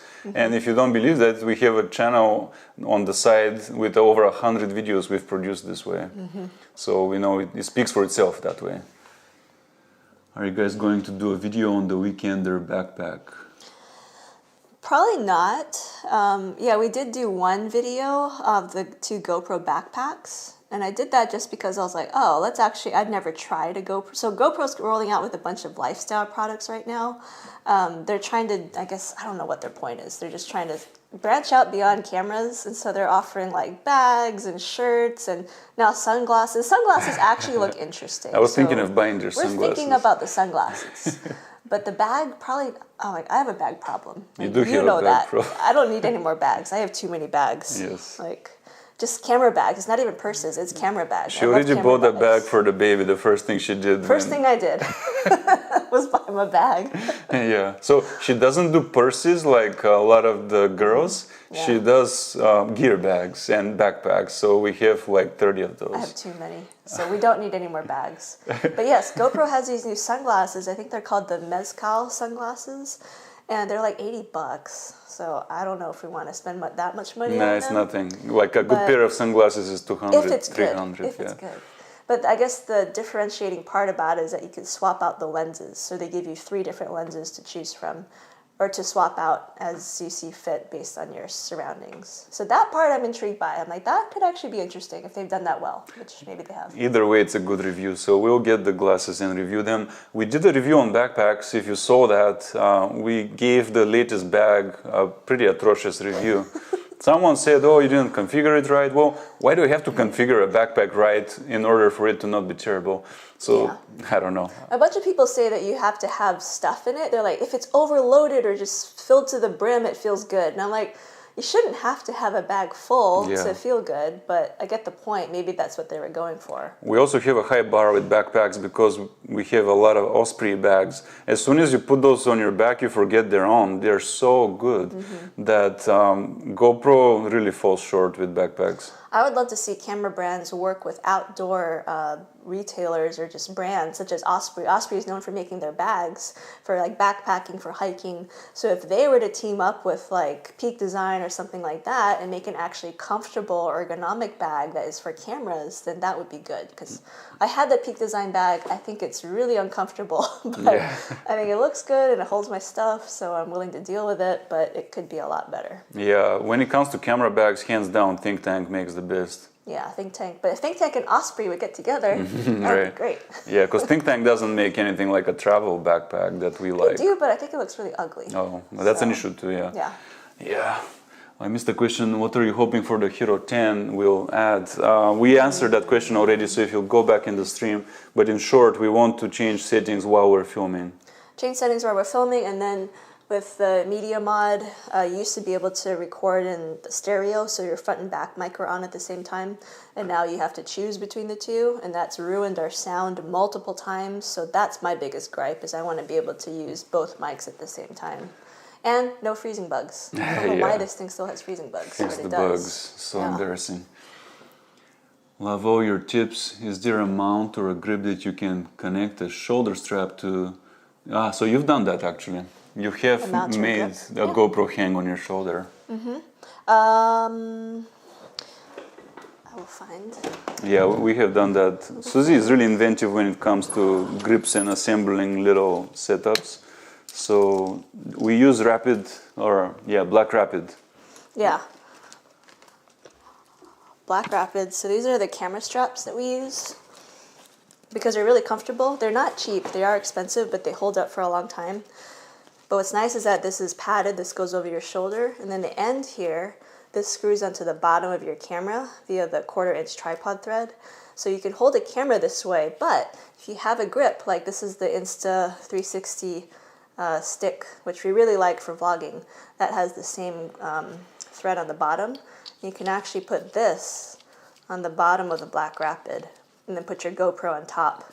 Then it can hang like that. So that's one of the options. We've done this a few times. Yeah, this is good because you don't drop it. If you're in a place where you may drop, or you have to climb or something, like you want it to be on your body and have both hands free, but you also want your camera to be so handy that if anything happens, you immediately pull the camera out. You don't miss moments that way. So we have a really nice setup while we're traveling. So it's not cumbersome and it's quick. So this is one, but what we really like is this spider holster, which unfortunately we've lost. Yeah, we haven't lost misplaced. it. I placed it on your desk. Okay, it's not on my desk right now, but there is, so this is like a Velcro thing and it goes around the handle. And then there's a plastic piece here that goes onto a clip that you can put on, you know, your shoulder strap. You can put it on your belt. It's mostly used for your belt. But then this can also be a nice lightweight way to secure the GoPro. We just need to find the belt clip because that's how we were using it for a long time. Yeah, so when we travel, this thing is always on my belt. And anytime there's something happening, I can go like this and I start filming. Only have to wait 8 seconds for GoPro to turn on. That's right. Yeah, GoPro. Yeah. I'm also not in favor of using phones for taking pics. Me neither. And one of the biggest, most annoying thing for the Samsungs that we use is that they always get the exposure wrong. So whenever you turn it on, it's overexposing. I have to drag it down, but that slider is stupid touchscreen style slider. So it's like 3 seconds till I get it right. And then if you want to focus, it goes away again. So it's like I lose the moment. Yeah. I like using phones, so I'm team phone. He hates phones. So. Yeah. My last bad experience with GoPro, they removed ProTune from the app. It's very difficult from the camera. Yeah. They removed that, and you can't preview as you're filming from the app. Like, how stupid is that? Like, I don't understand why that's gone. Man, you were able to before, so like they're regressing. And this is a video we want to make, and GoPro is in danger right now because DJI and Insta are really coming for them. And if GoPro doesn't improve immediately, they will surpass them within one release. So if now Osmo Action 2 comes out, or another Insta, around the time the 10 comes out, and if the 10 is not very good, but those cameras are quite better, then GoPro is gonna be surpassed. Yeah, you know, we've loved GoPro for the past few releases, but after trying the Insta and the Osmo Action, we're like, you know, if they all come together and they're all really comparable, I think they're very close, they're not quite there yet, then we might switch at some point. We'll see. Yeah. The thing that's keeping us with GoPro currently is the look. It's actually very nice looking. It beats the Insta and the DJI for what you get out of it, the image, and also the sound is much better. Currently, Insta just fails at sound. Yeah, that's my biggest problem with Insta. It has sound, but GoPro's is just a lot better at it. For now. And likewise with that DJI Osmo Action, you have to get some weird adapter that they don't even make. Yeah. And so it's like still GoPro is still at the top, but that may change. Yeah, and I would say the other thing in favor of DJI and Insta360 is that they listen when you have problems. Like they address your problems in firmware updates. Yeah. GoPro sort of does, but they don't always do it well. The touchscreen is a good example. That is supposed to have been fixed, but we all know that it didn't get fixed. It still sucks.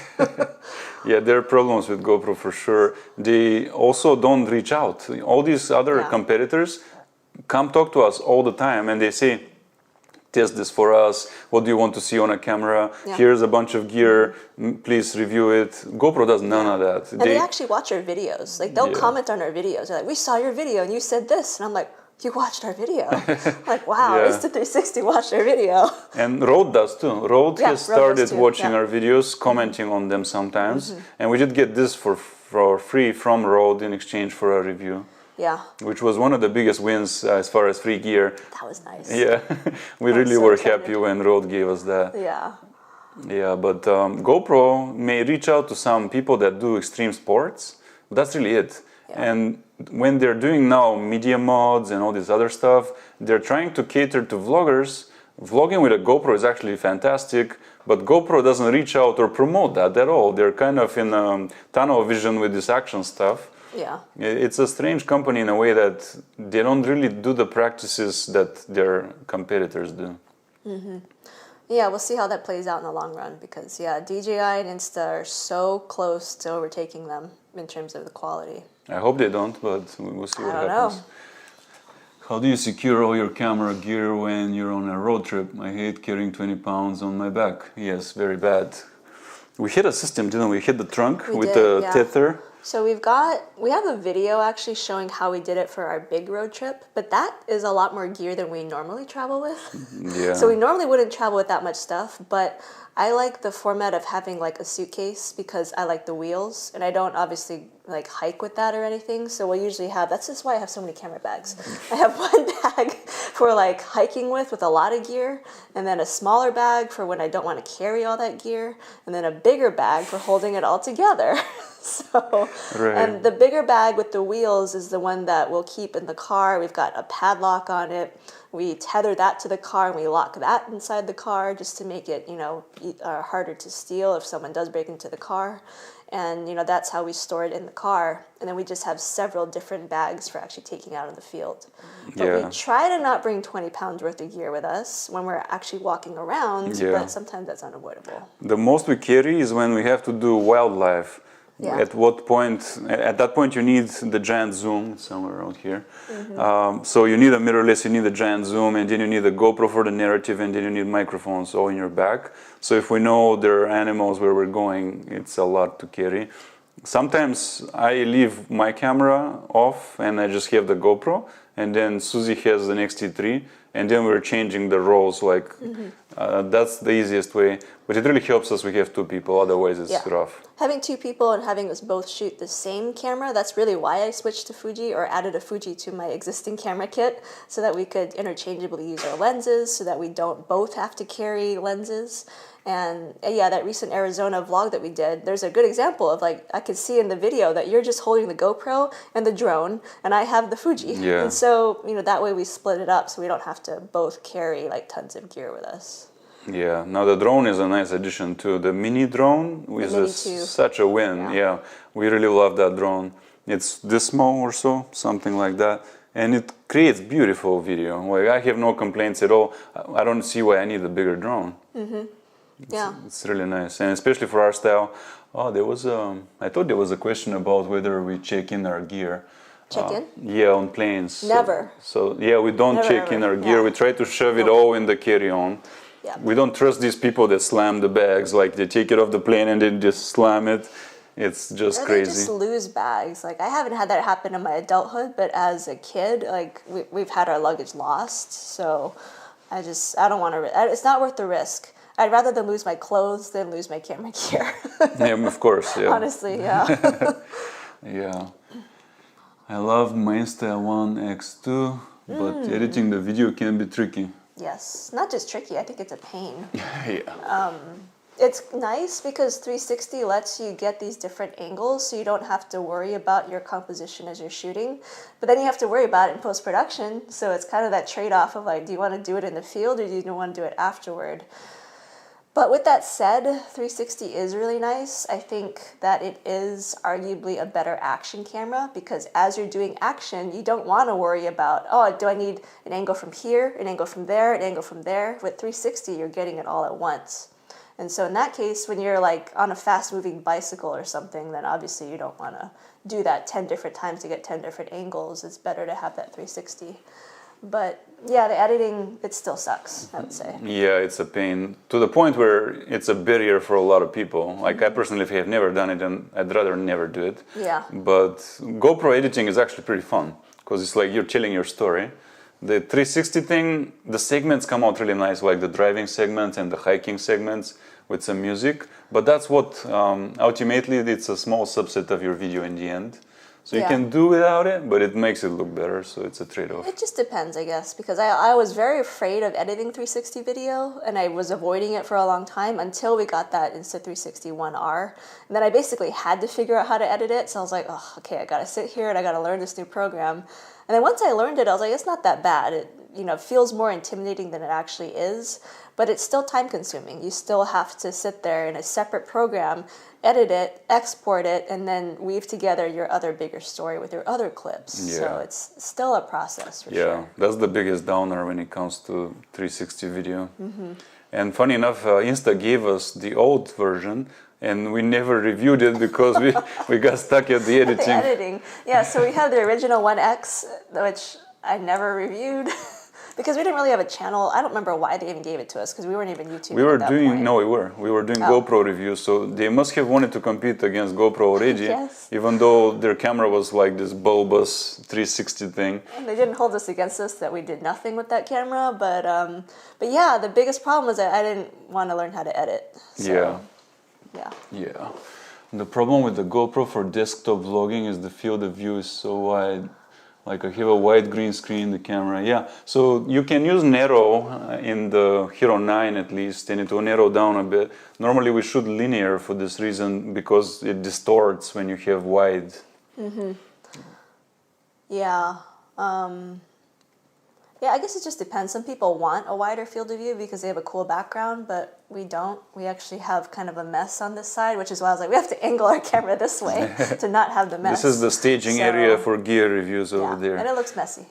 So, yeah, I don't know. I mean, if you have a cool background and you want to show it off, then wide is good, I guess. But most of us, I think, don't. It's difficult. And now we have to make a child room, so we're losing some space to that. And we have a room here that's half studio, half gym currently. Half guest room. Oh yeah, that part. Well, currently it's not a guest room because we sold the couch. It can be converted to a guest room, so it's our multi-purpose room, yes. Yeah. Mini 2 is awesome. I was able to fit the Mini 2 and Canon RX with a lens in a small peak design sling for a weekend trip. It's true. You can do that. In one bag you can have your drone and a mirrorless camera. Yeah. That was never possible before. When the Phantom drone came out, that thing had a dedicated bag like this, a backpack. So huge, so you had to go around like a soldier with a giant thing on your back. Yeah. I mean, you can use the Phantom in more variable conditions, like wind is less of an issue, but it comes at the cost of you have a giant bag just for your drone, which, I mean, same with cameras, right? Like you can have a giant, red camera or RE camera, but then it's like, then that's all you can carry. It's just trade-off. Yeah. Also for desktop vlogging with the 9, you can't shoot in 4K. Desktop vlogging? If you're on to a computer, yeah. Like webcam? Kind of, yeah. Yeah, I'm starting to test that out. My biggest thing is that I think so far that on the GoPro you can't have sound. Like I haven't been able to figure out how to webcam with sound with the GoPro, which seems like a huge miss of like how do you not be able to add your own sound? But maybe I'm missing something. I don't know. Someone says he's concerned if you need a nap or not. I haven't had coffee, but I've been off of coffee for several months. So. Yeah, we used to drink a lot of coffee, or at least every day we drank coffee, and we both quit last summer, and we actually really like that we don't drink it anymore. But it's also, so we've had unusually warm weather in Seattle, where it's felt like summer in April, but today is like rainy and it's gray, and that seriously does a lot to your energy level. Like I can feel that I'm not up to my usual energy level because of the rain right now. But a snack is probably what you need more so. That's true. I actually haven't had breakfast yet. I should eat.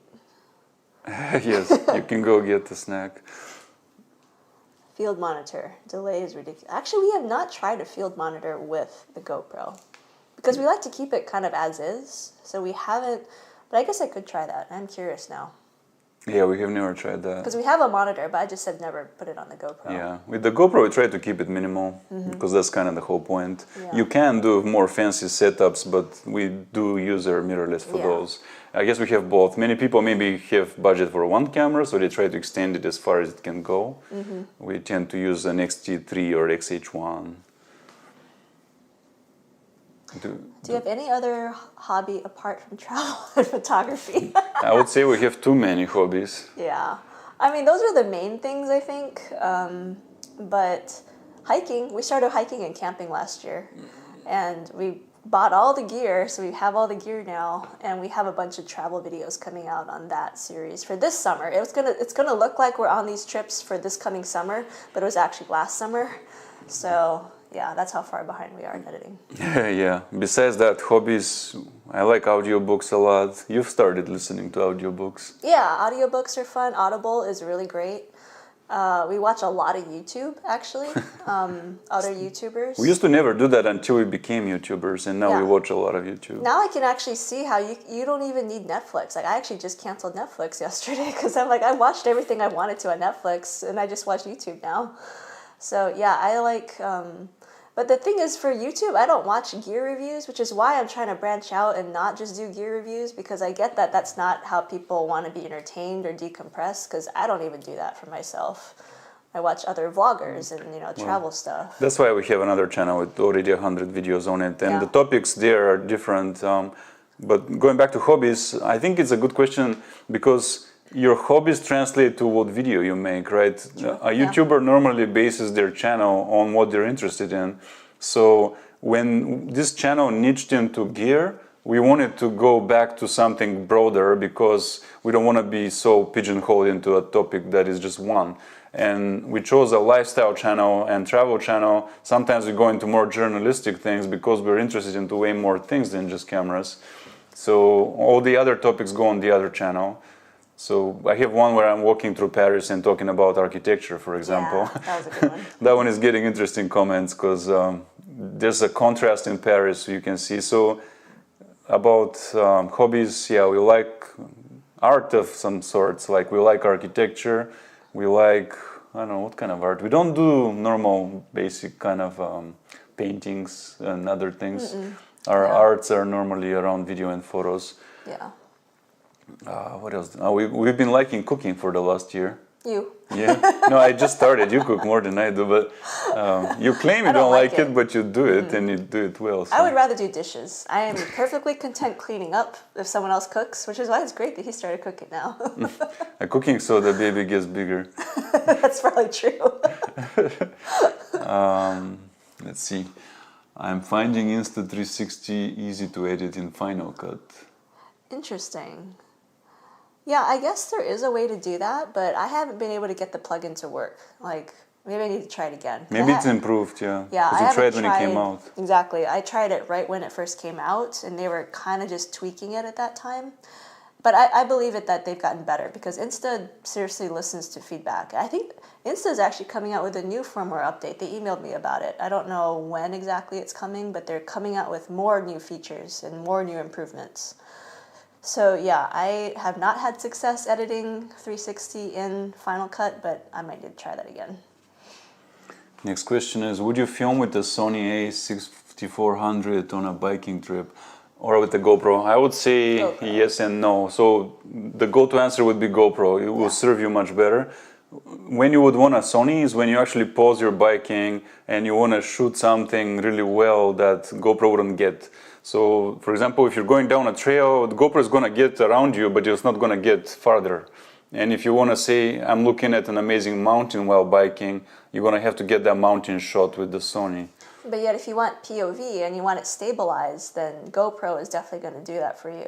So that's really why we like having at least 2 cameras with us, because, even walking is not good with these mirrorless cameras. Like, people vlog that way, but it's like, unless you have a gimbal, then it's too shaky, and I don't like watching shaky video. So GoPro is better for that, but when you want to zoom in on something or just get a nice cinematic shot of something, then that's when those mirrorless cameras really come in helpful. And that's how we make our travel channel. We have a Fuji in the backpack and a GoPro in our hand, pretty much. And when you have to get a good shot, you pull out the Fuji. And we make these sequences at times. It's a good style to have both on you. So we'd have both almost in all cases. Unless, I don't know, you're climbing a mountain or like actually rock climbing. At that point, you have to only have a GoPro and hopefully mounted. Says, did anyone tell you you totally look like Zlatan if you keep a ponytail and a French beard? Yes, indeed. Actually, we get that comment a lot. And he's from what, Bosnia? He's from the Balkans for sure. and I am from Balkans as well, so I think so if I was to grow a beard and a ponytail, I would look a lot like him, but I don't think I would be as famous and rich as him. So if you don't know, he's a soccer player? Is that A what he football is? player. Football player. Okay, not the American stuff football, but yes, okay. Yeah, so he's famous, very famous, and he's from near where I'm from, not exactly. But people do say that on our videos, it's pretty funny. Someone says hi from Serbia. Funny that we're talking about the Balkans exactly right now. I have been in Serbia, but I have not stopped. We went transit for my prom. We drove from Bulgaria to Hungary, and we passed through Serbia. It looks nice. I really want to go there. We're out of questions. Do you guys have any more questions, or should we freestyle a bit? Well, we could freestyle for a bit. It's been an hour, 30 minutes. Wow. That's true. Not bad. Right, all right, let's freestyle. What do you look forward to the most coming up for video projects? For video projects, I look forward to finally getting through all of our travel videos. Like, we have such a backlog, and it just... I want to work on Belize really badly, because we did that style really nicely, and even though it was 2 years ago, like, I just feel like there's so many stories there. I like stories, like just picking out, especially with other people, and we have a really great subject for that Belize series. So that's going to be a really, really fun one to work on. Even though a little sad, because again, that business just closed, so it's no longer, but it will be a really, really good series. Yeah, the evolution of our filmmaking is kind of interesting. When we first met, both of us wanted to do video. We had it in the back of our minds of, hey, we want to do video, and both of us wanted to do documentaries, actually. We never thought of being the subjects or the hosts. We did that because it's a thing on YouTube and it actually really helps with engaging the audience. But we thought of making documentaries, and we still really want to make documentaries, like a full-on production, like go find a story, tell it right, interview subjects. And we did some of that in Belize, where we have a really good partner. And that series is going to come out hopefully this summer, by the look of it. But then again, our summer is kind of interesting this time around. Yeah, so I'm just looking forward to getting through all of our travel videos, because I think we did a good job filming. Like, I like how we film, and I like how they come together. Maybe that's just me, but yeah. People do compliment on the quality of the filming, and that comes easy to us because we were photographers for 10 years prior to being videographers. Things like sound and getting on camera came harder. Let's see, no plugin needed in Final Cut to export the full 360 and... cut timeline. Okay. We'll try it. Yeah, I need to try it again. Because, 360 is great. Like, I do like doing it. The holdup for me is editing. So if there's an easier way to edit 360, then we will definitely do more of it. Sounds like there might be now. Next, from Andres, I think, Lelis. We recognize the username. Yeah. We know you watch and comment a lot. Hi, and I visited London. I haven't released those videos so much because it was a work trip. Yeah, I'm a little worse. So much backlog. We together have backlog, but you have individual backlog that you haven't even done. Because I go on the work trips, at least I used to go. I get sent to Europe or India and other places, and then I film them, but then I come back to work, and then we have all the other videos going on. So actually getting to edit the videos has been pretty painful. But I did London for 5 days or so. It was fun. It was really fun. And then I went to Paris. I enjoyed Paris, and I released the Paris content, but I haven't gotten to London. Yeah, and that was right before the COVID thing. So remember, you were like, you should come. And I was like, no, I got to stay and work. And I wish I had gone, because that would have been our last international trip, actually. Yeah, in 2019, December, before the virus hit, I filmed in London and in Paris. That's the last time I left the country. Let's see the next comment. I'm wondering if I should purchase the Gopro Hero 9 now, or should I wait till September? Yeah, so it depends on your need. If you need to start filming right now, get it. But if you can, wait, because the 10 will come out in October, most likely, and it will be better. That's how it always goes. We're hoping it's better. I actually have suspicions that the current Hero 9 was meant to be the Hero 10, but they just had to rush it because Osmo Action beat them to the chase with that front-facing screen. But yeah, that's the only thing I can think of why the Hero 9 just feels incomplete. Like they didn't quite finish it. So it's like they should have just skipped the Hero 9, went to the Hero 10 and made a better camera. So Yeah. hopefully they do that.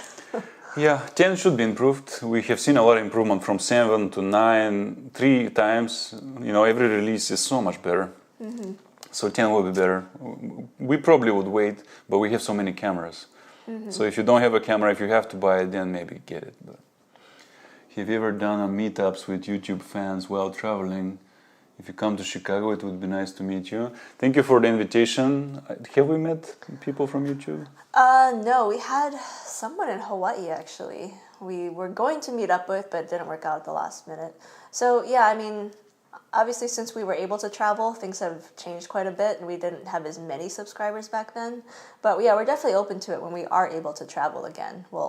I don't know how, but we'll try to let you guys know. If you don't already follow us on Instagram, Gemini Connect, we don't do the best job of updating on Instagram, but it's probably the fastest way to update people. But we do check messages, so if you message us there and you know we're traveling, sometimes we're behind, so that's the tricky part. You don't know actually when we travel. Well, that's why Instagram is good actually, because Instagram you can be a little bit more current than YouTube.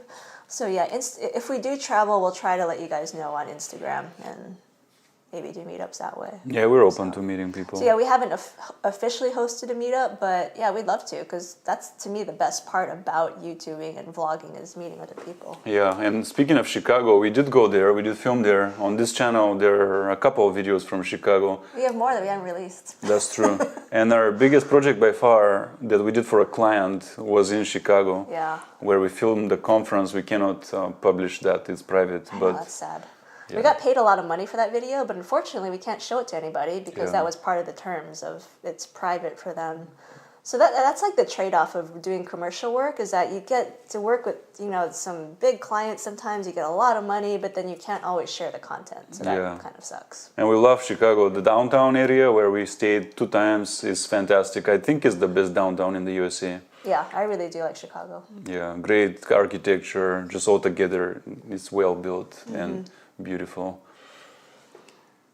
Can you do a beginner series on how to start a YouTube channel and what to do and what not to do?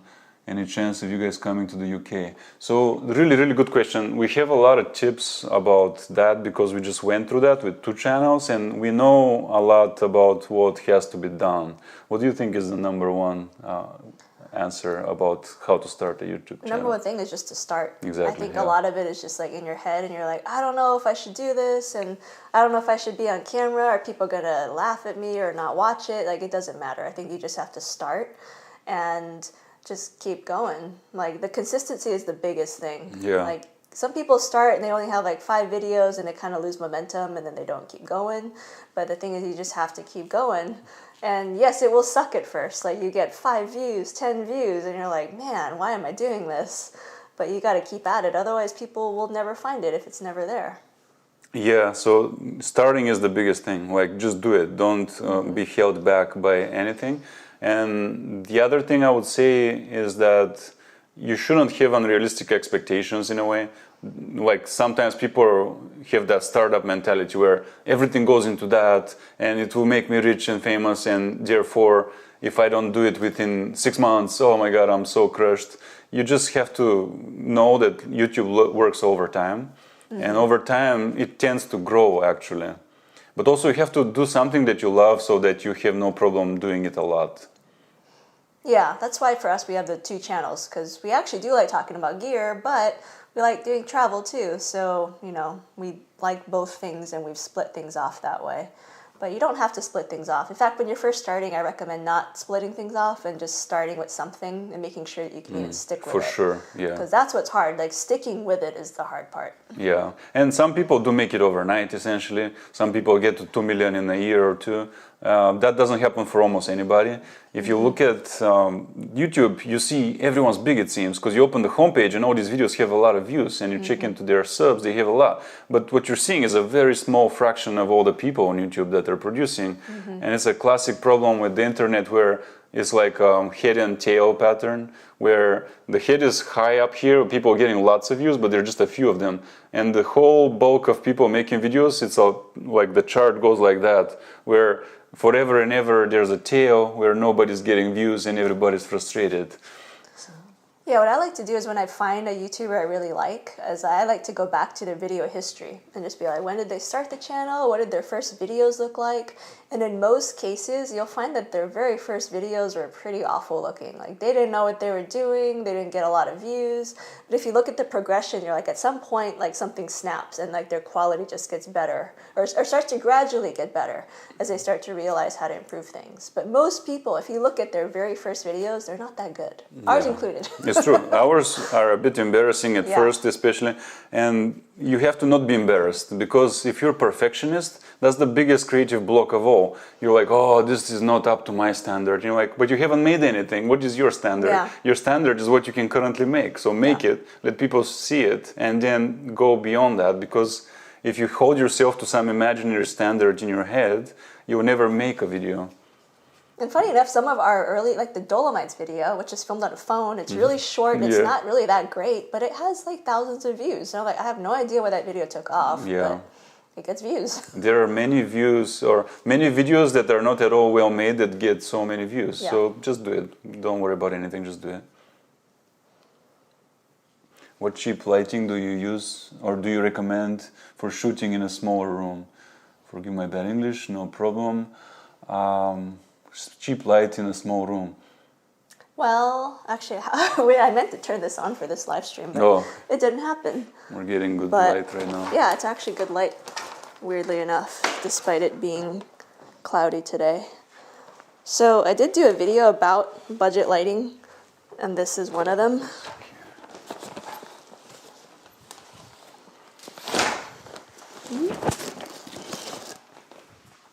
There's more lights, but that's a good small one. Yeah, this is the main one. This is good for a room just because it's really big. So this is I think it's called the newer LED video light, and it's really cheap. Well, sort of cheap on Amazon. It's cheap relative to other lights. But yeah, this is the first studio light we ever got, and it's actually pretty powerful. You can control the brightness, and you can either point it directly at yourself, or if you have a low ceiling, I would actually point this up. Get this as close to the ceiling as you can and point it up, and then it can like bounce off of the ceiling and give you some really nice light. And you may also want to use a diffuser. So this is a diffuse thing. Diffuse that way. Diffuser. And it actually goes over the light in front, which softens it a lot. And if you don't want it, you can easily break it down. It like compacts really small. But yeah, I have a video about this light and some of the other lights that we use. This is probably the cheapest light. So I would recommend this one. And if you're talking about a really small space, some of the portable lights may or may not work. We have a like a Lytra that's like this big, and a Manfrotto of that size. So in some small situations, there are actual portable lights. Manfrotto and Lytra in particular make good lights for that. Yeah. The thing is, though, they don't always look good on you, the subject.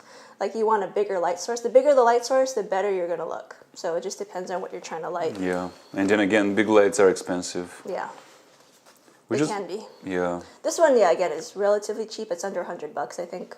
And yeah, we used this for a long time up until we got this one behind us, which is also pretty good, but it's, I think, 200, 300, so it's a bit more. This is under 100. That's not bad. That's another thing. Gear has gone down in price so much. Used to be, to produce quality of video like this, you needed like a full-on crew and tens of thousands of dollars of budget. Right now, you can probably put together $1,000 budget and buy enough that you make great-looking video. Yeah, that would actually be a fun video of like, what's the cheapest amount of gear that you could get to make a good video? Because yeah, it's gotten really cheap. Comparatively, yeah. Yeah. But not yet. So when we were photographers and cameras got cheap and it became easy to take good photos, everybody and their mama became photographers, right? And influencers. And we thought, well, the game is kind of up because it cheapens the value of what you produce when there's so many people doing it. And we moved into video. The real barrier is not so much the camera cost, it's actually the time and skill. And the editing. That's the big part. The editing is hard, yeah. So video is safer from competition because of that, because you have to do a lot of work. Yeah, much more work. But with that said, because of phones and video and TikTok and, like Instagram stories and all that, people are definitely doing more video. But again, it's a lot more time. Taking a single photo and editing it right now is like, oh, it's so easy. Video is like, oh God, I'll sit here for hours just to make like a 5-minute video. Like, it does take hours, yeah. So you have to have a lot of dedication. You have to really love it. So we don't think video is going to go crazy like photos did, where everybody all of a sudden is doing it. But you're right, everyone is putting things on TikTok and they are getting millions of views, but it's like a format like that differs. And we personally don't have interest in making that format. Yeah, it's too short. Like, we're not even on TikTok because I just am like, I don't know, I don't find it appealing. I like telling longer stories. So yeah, it's just not for me. It's skill though, people are skilled to make something interesting and have that viral potential, but we don't do that. All right, we've been up for almost 2 hours. We maybe are ready to close unless people want to send any last minute questions. We really appreciate live streaming. I think it's really great that you guys are joining and asking us questions.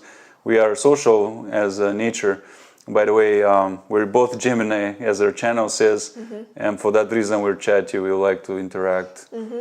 So I think now that we've figured out a really good live streaming setup, we'll probably do this more often. That was our biggest barrier. I just hated the quality coming out of the built-in camera on the computers. Those are never good. So I like the way that this X-T3 looks. So we'll review this video when it comes out and see if there's things we need to tweak. But I think between the X-T3 and these Rode Wireless Go mics, like, looks and sounds pretty good to me, at least. It looks good to me, yeah. Yeah. What video editing software would you recommend? We use different ones. I recommend DaVinci Resolve, hands down to me is the best choice, because it does everything in one, and it's even free. So DaVinci Resolve is my favorite.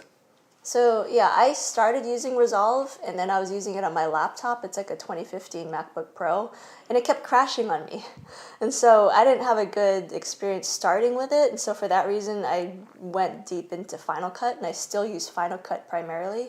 But I do need to learn Resolve because again, it's just easier for like the two of us to, because he's better at color grading and I'm not good at color grading. So ideally we would both use the same software so we can trade off, and maybe like he does half of an edit and I finish it up. Like that would be ideal. But for right now, like we're split between our editing softwares. Yeah, it would really benefit us if we both do Resolve because then you can cut and then I can go in and I can grade and then it raises the quality without having to export in and out and stuff like that. And we both have Resolve, but the reason is now you're doing most of the editing and you're faster having learned already on Final Cut so that you'll be slower if you start learning Resolve and it would actually make us produce less videos. Yeah. So right now, because of volume, I'm sticking with Final Cut because I can just use it faster. But at some point, I keep saying this, so whenever I get a break in content, I'm going to sit down and learn Resolve, but I haven't had a break in content, so that's the problem. Yeah, no break is coming anyway. Yeah. Let's see. Just wanted to say thank you for teaching me some great starter tips in Final Cut. I have started using what you taught me. Thank you. Oh, good. Yeah, that's awesome. Yeah, we're hoping to do more tutorials and not just reviewing products and be like, buy this because it's great, even though that is helpful, but we want to actually hopefully show you guys how to use products too. So again, leave us comments or send us messages and tell us what you want to see and hopefully we can start to incorporate some of those things. Well, it helps that we have a bigger audience now. We are growing actually, even though our channel looks kind of small when you compare it to the big ones, we have grown by 100% every year since we started. And when you get to 20,000, which is what we started this year with, 100% of growth is not that small. In 1 year you get to 40, and in 2 more years you'll be getting over 100,000 subs. And then you can say, okay, all the people that already follow me, here's techniques that you can use, and we don't have to chase all the trends like the latest releases and things to get views, right? Yeah. So having an audience actually opens up the types of content you can create. So we're really happy that there's a community now forming and a lot of people engaging with us and telling us what they want to see. Oh, very informative. Thank you. You're welcome. I'm glad you're watching. We'll see you soon in Bulgaria. Next one. Hi, my husband recently bought me a Gopro Hero 8. You know if I can do voiceover using my phone? It's a good topic. I think you can. You can. I don't know if you can sync it automatically to the GoPro. You may have to record it separately. You can easily record audio directly on your phone and then just replace the audio on your GoPro, but that takes a little bit of skill in whatever video processing software that you're using, but that's relatively easy to do. Yeah, the issue is that your phone is not really connected to your computer or to the GoPro, therefore you have to sync if you're recording it separately. It's easier if you take the footage out of the GoPro and then put it on a computer and then sit at the computer with a microphone and narrate over it. That's easier, but it's just possible. And I don't know if you can connect a phone to serve as the microphone on your computer, because then you would achieve the same purpose. Yeah. Phones could have decent microphones. Phones have, I think, pretty good microphones because you have to be able to talk in them, so... Someone else says, I use VSDC video editor and I'm satisfied. I don't know that one. Nice. Yeah, I think I had a poll asking you guys what software you're using, and there was a bunch of things that came up that I'd never heard of. I think a bunch are actually made for tablets and iPads. So there's some like LumaFusion I'm really curious about. I kind of want to try it, but we don't have an iPad, so it's a little hard. I'm debating getting one, so maybe at some point we'll do something like that. But yeah, for now we just do Final Cut and Resolve, and possibly we'll look at things like LumaFusion and some of the other tablet-oriented things. I tried to get my job to pay for an iPad, but they resisted. Oh, I was going to ask you about that, because that would be the nice way. I don't want to buy an iPad, but if someone gives it to us, I'll use it. Yes. Someone just donated a minute ago, $5. Thank you. That really means a lot to us. Thank you. We were going to say we have set up a Patreon, Yeah. but we've never talked about it. We don't really like asking for money because we actually haven't depended on this income. But now things have changed a bit because of the COVID lockdowns, damaged Susie's business a lot. We're trying to pivot her main business to be YouTube. So we did set up a Patreon. And we have, 2 patrons that they found us on their own. We never said that we had it. That's amazing. We have a link like in our video description, but it's at the very bottom, and we just never talked about it. We need to do a little bit more work on the Patreon, because the thing with Patreon is that you have different incentivized levels or rewards, and we haven't quite set that up yet. But what we're thinking about doing is, maybe doing more live streams on Patreon. And because we have so much gear that we need to give away, maybe we'll do more giveaways on the Patreon, but we haven't quite made up our mind yet. Yeah. Some people just say, hey, the Patreon is a way to help me if you appreciate what I put on YouTube.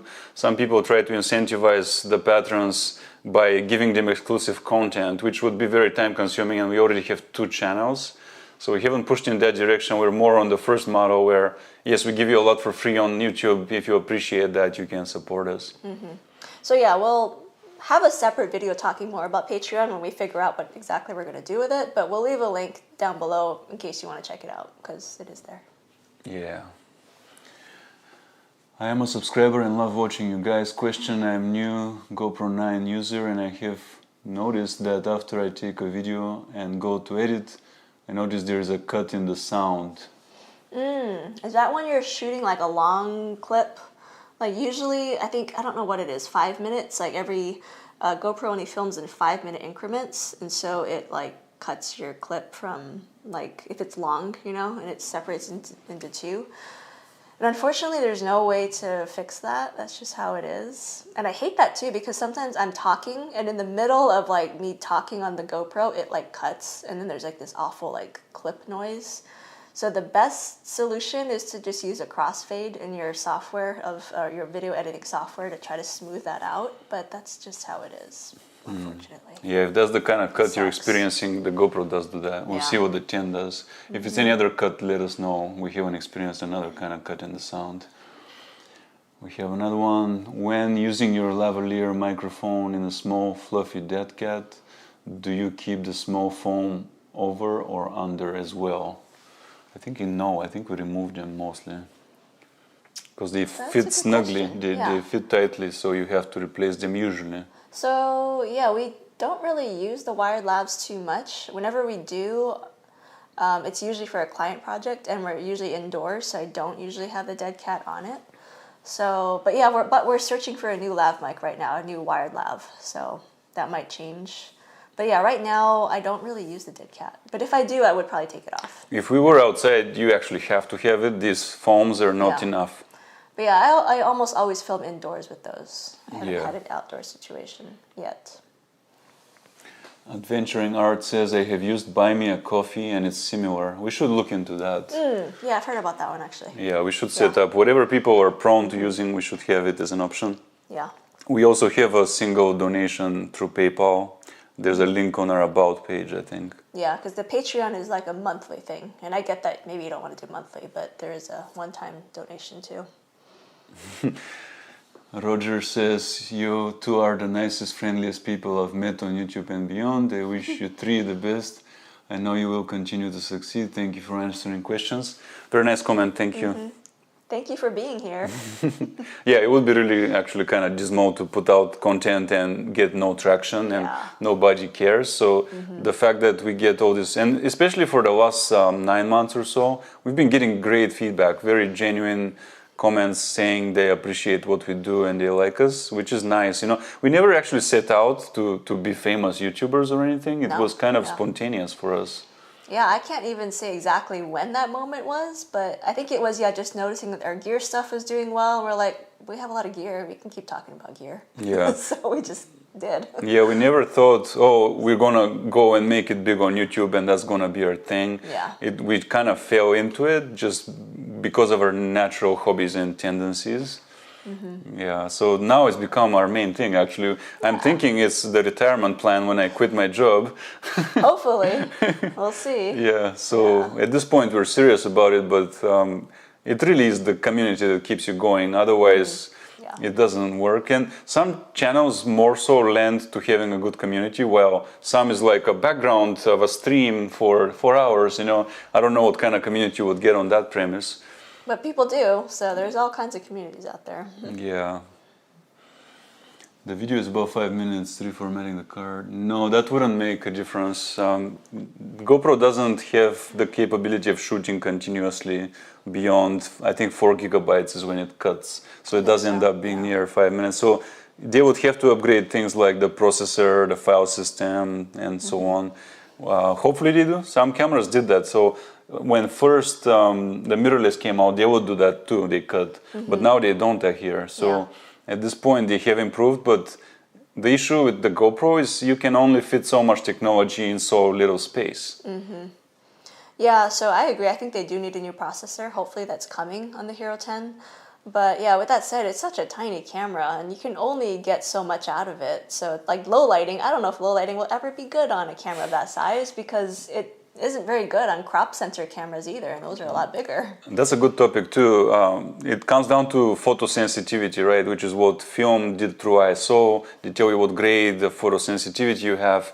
Now the sensor serves that role. And the biggest breakthrough that would help us in particular is a breakthrough in photosensitivity technology on the sensors, because we use crop sensors that are not too good at that because the size of crop cameras is so much smaller and better for travel.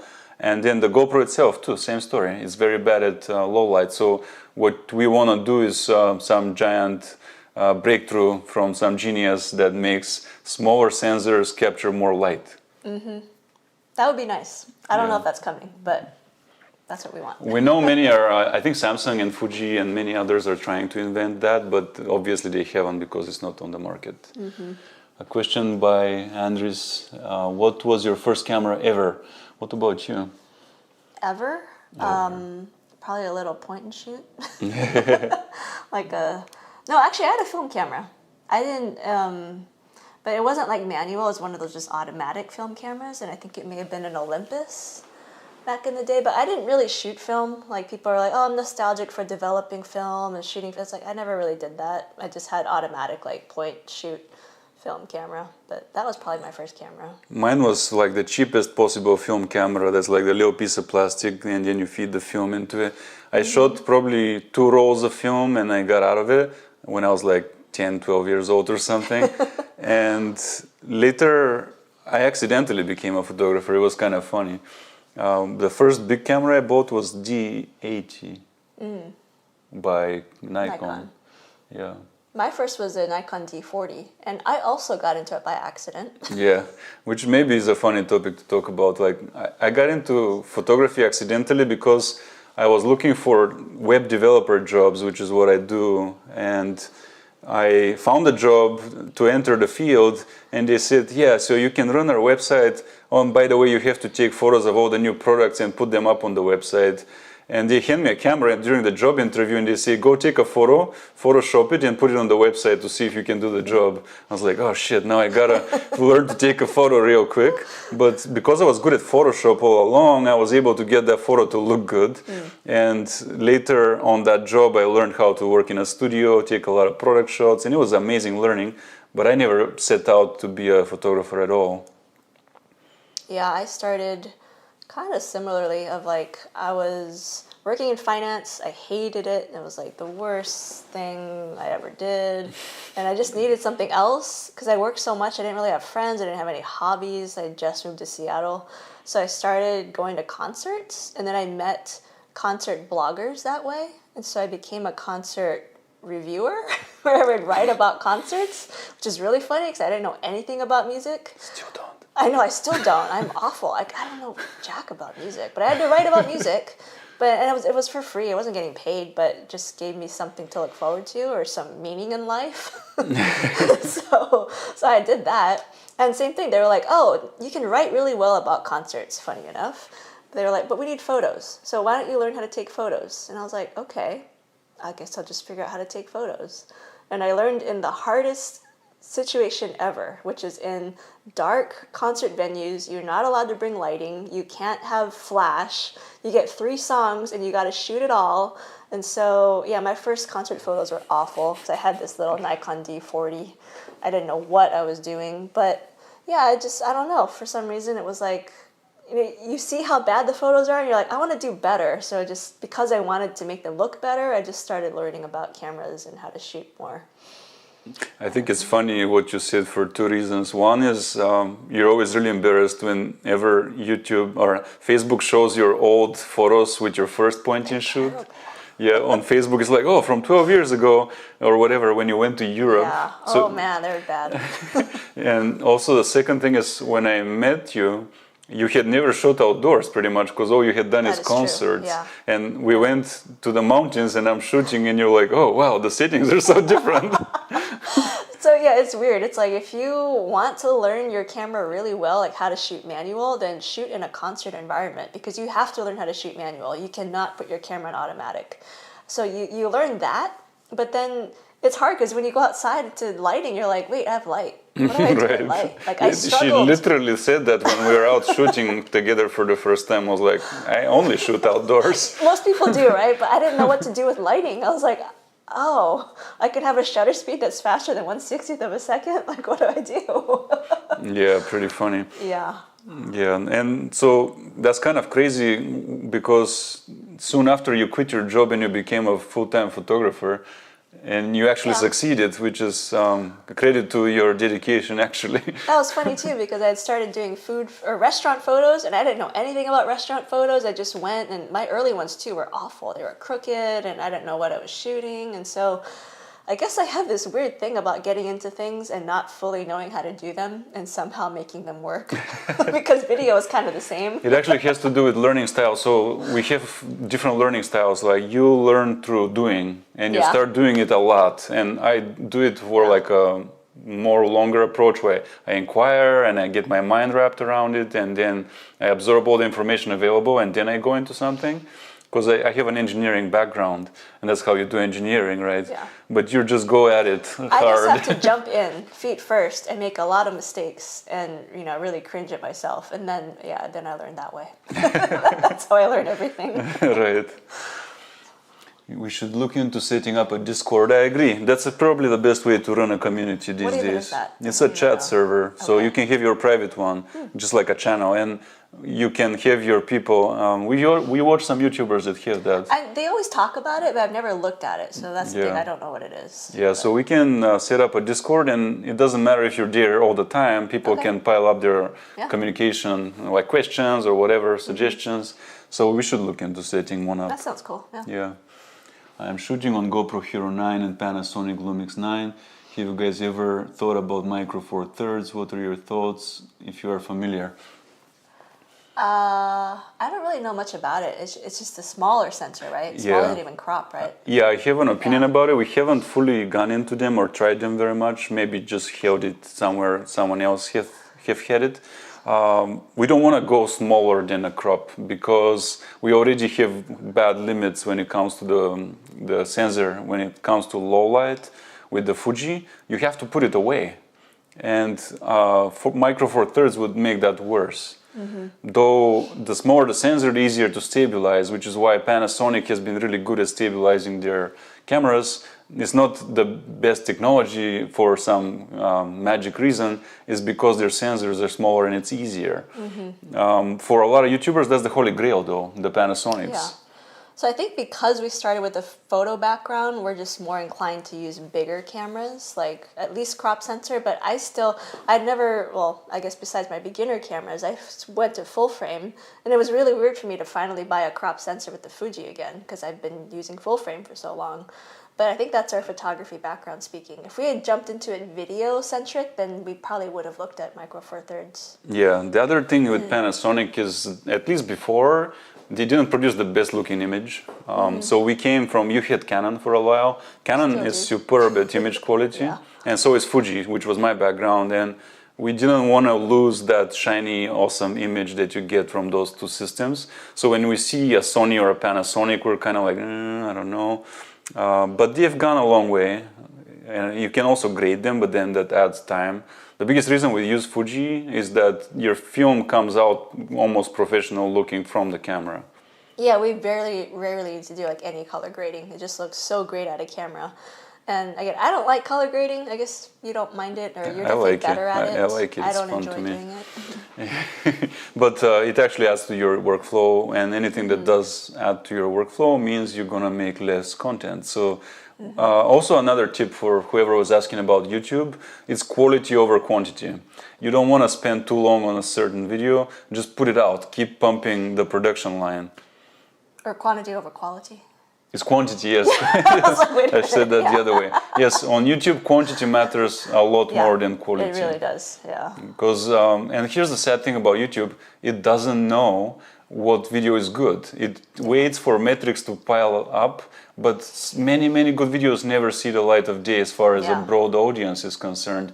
It may catch on to certain metrics telling it that, oh, this is a good video, a lot of people are watching it and liking it and commenting, therefore you should promote that video. But YouTube doesn't truly know what's a good video and what isn't, so it doesn't care for your quality.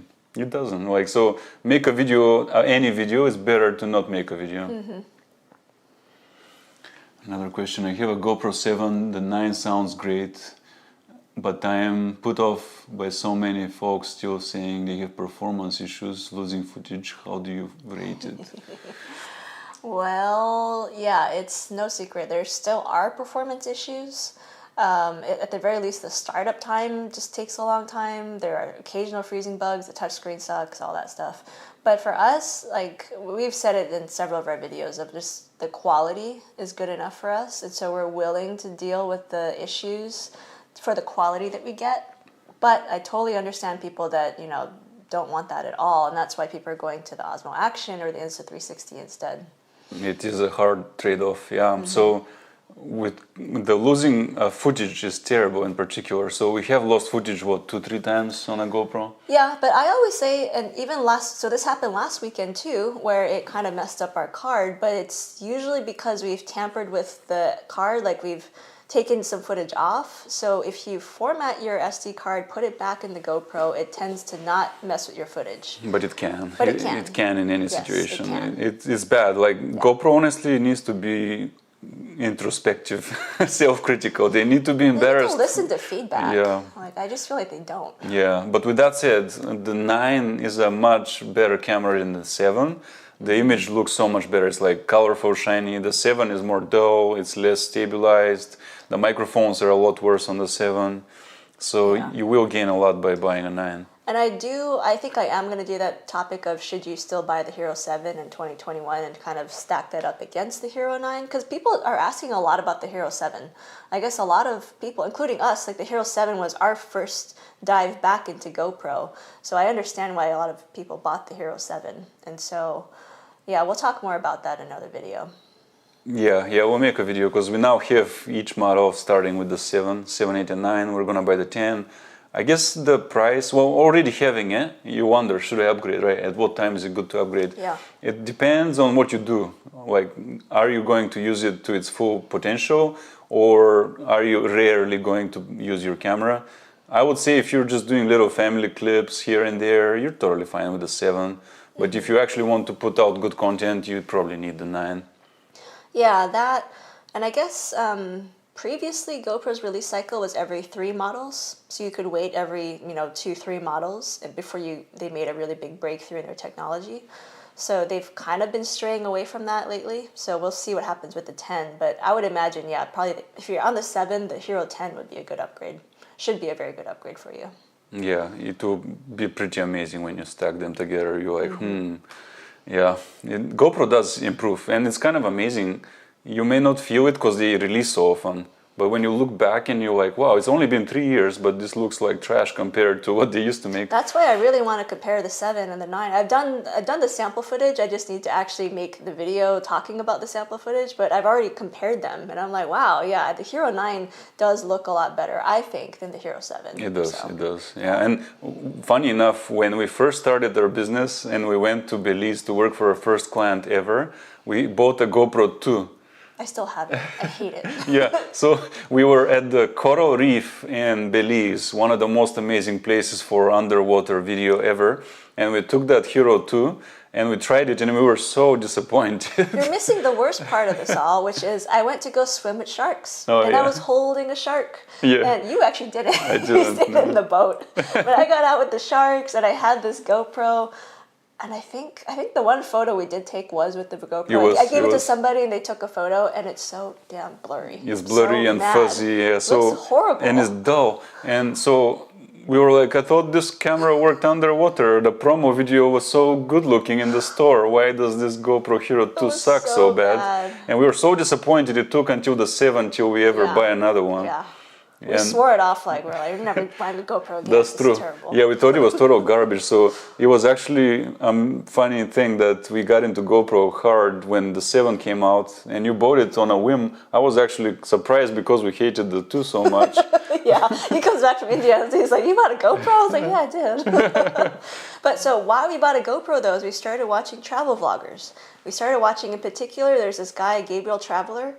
He isn't the most interesting vlogger, like honestly, but he vlogs with a GoPro and he's got 200,000 subscribers, and so we kept catching his reflection in mirrors and we're like, I swear that guy's just walking around with a GoPro and just that's what he's doing. And I'm like, the quality wasn't that bad looking. So him and some other guys we were watching, we were like, if they can do it with a GoPro, then that's saying something. So that's really why we decided to give it a try. Yeah, we wanted to crack into being able to walk with the camera and take good driving footage because we do a lot of road trips. So that really cracked for us actually filmmaking altogether because the GoPro was able to be so useful to narrate over and shoot yourself in all conditions.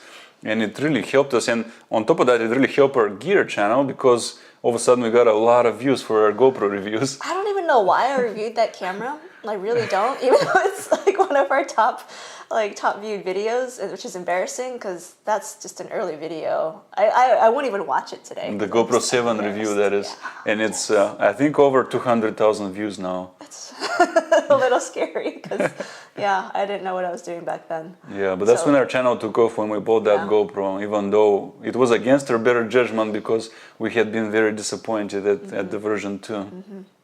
But the progression is just wow. They've really improved it. So we bash them. We know we talk about the bugs and all the stupid things they do, but they actually work hard on improving it. It's embarrassing that they cannot make it turn on when you click the button.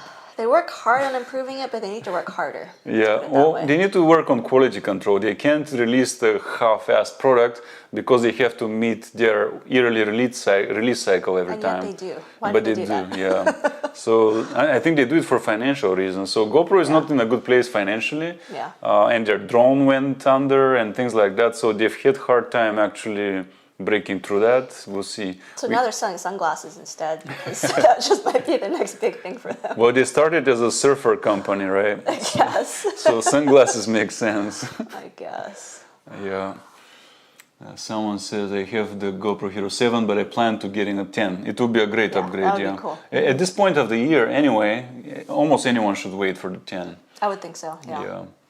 Then he says my Samsung Galaxy S21 video looks really good. Oh, I bet. Yeah. That's the new one? I think so. So yeah, I have the S10. He has the S9. Again, we don't actually upgrade our stuff that often. Typically, GoPro is the one exception where we'll upgrade every time. So yeah, my S10 I'm still happy with, but I do want the newer ones. But we'll see. You might go iPhone. We're thinking about iPhone. I'm thinking about it, yeah. Maybe. Yeah, we'll see. We may have, just because for the gear channel it's good to have both a Samsung and an iPhone. I've stayed away from iPhones because I don't like the OS very much. You've never had one? No. Oh, yeah. I had a 3G, a 3GS, and I haven't had an iPhone since. But yeah. I just like the usability on Android. There are pros and cons, and we'll get into that. We really want to get into reviewing phones because it's a great market, but it's been a little difficult. Too many big channels are already doing it. Not only that, but they're expensive, man. Like if we have to keep buying new phones all the time, so we need some hookup where someone's giving us phones to review because we're not buying new phones all the time. Yeah, they cost $1,000. It's ridiculous, or more even the premium. Adventuring Arts is signing off. Thanks for the live stream. Love your content and your personalities. Can't wait to hear about the baby when the time comes. Congrats. Thank you very much, and thanks for the donation. Thanks for watching. We'll keep making content because we really love it. It's maybe a good time to wrap. It's been almost 2.5 hours. This is, I think, our longest live stream ever. Probably. So thank you guys for being here. We never know if people are actually going to show up to this or not. That's true. Like I would say, even if 5 people show up, it's fun because it's a conversation. Yeah. So at first you're like dreading, and if anyone would show up, but we peaked at around 25, 30 this time, which is fun. If this many people show up and engage with us, we're really happy about it. And then it publishes and more people can watch it. So. Thanks for being here, and we'll talk to you soon. Now we can do this in, what, is it 4K now or 1080? Or? I think it's 1080. That's good enough. Yeah. And someone mentioned they're watching on their TV. That's really cool. That's cool. Yeah. Yeah. Well, by the way, we watch our videos on a 60-inch TV, always 65-inch TV. And that's the only way to watch YouTube for us. All right, we are wrapping up. Thank you very much. We'll see you next time. Thank you for being here. We will see you in the next video.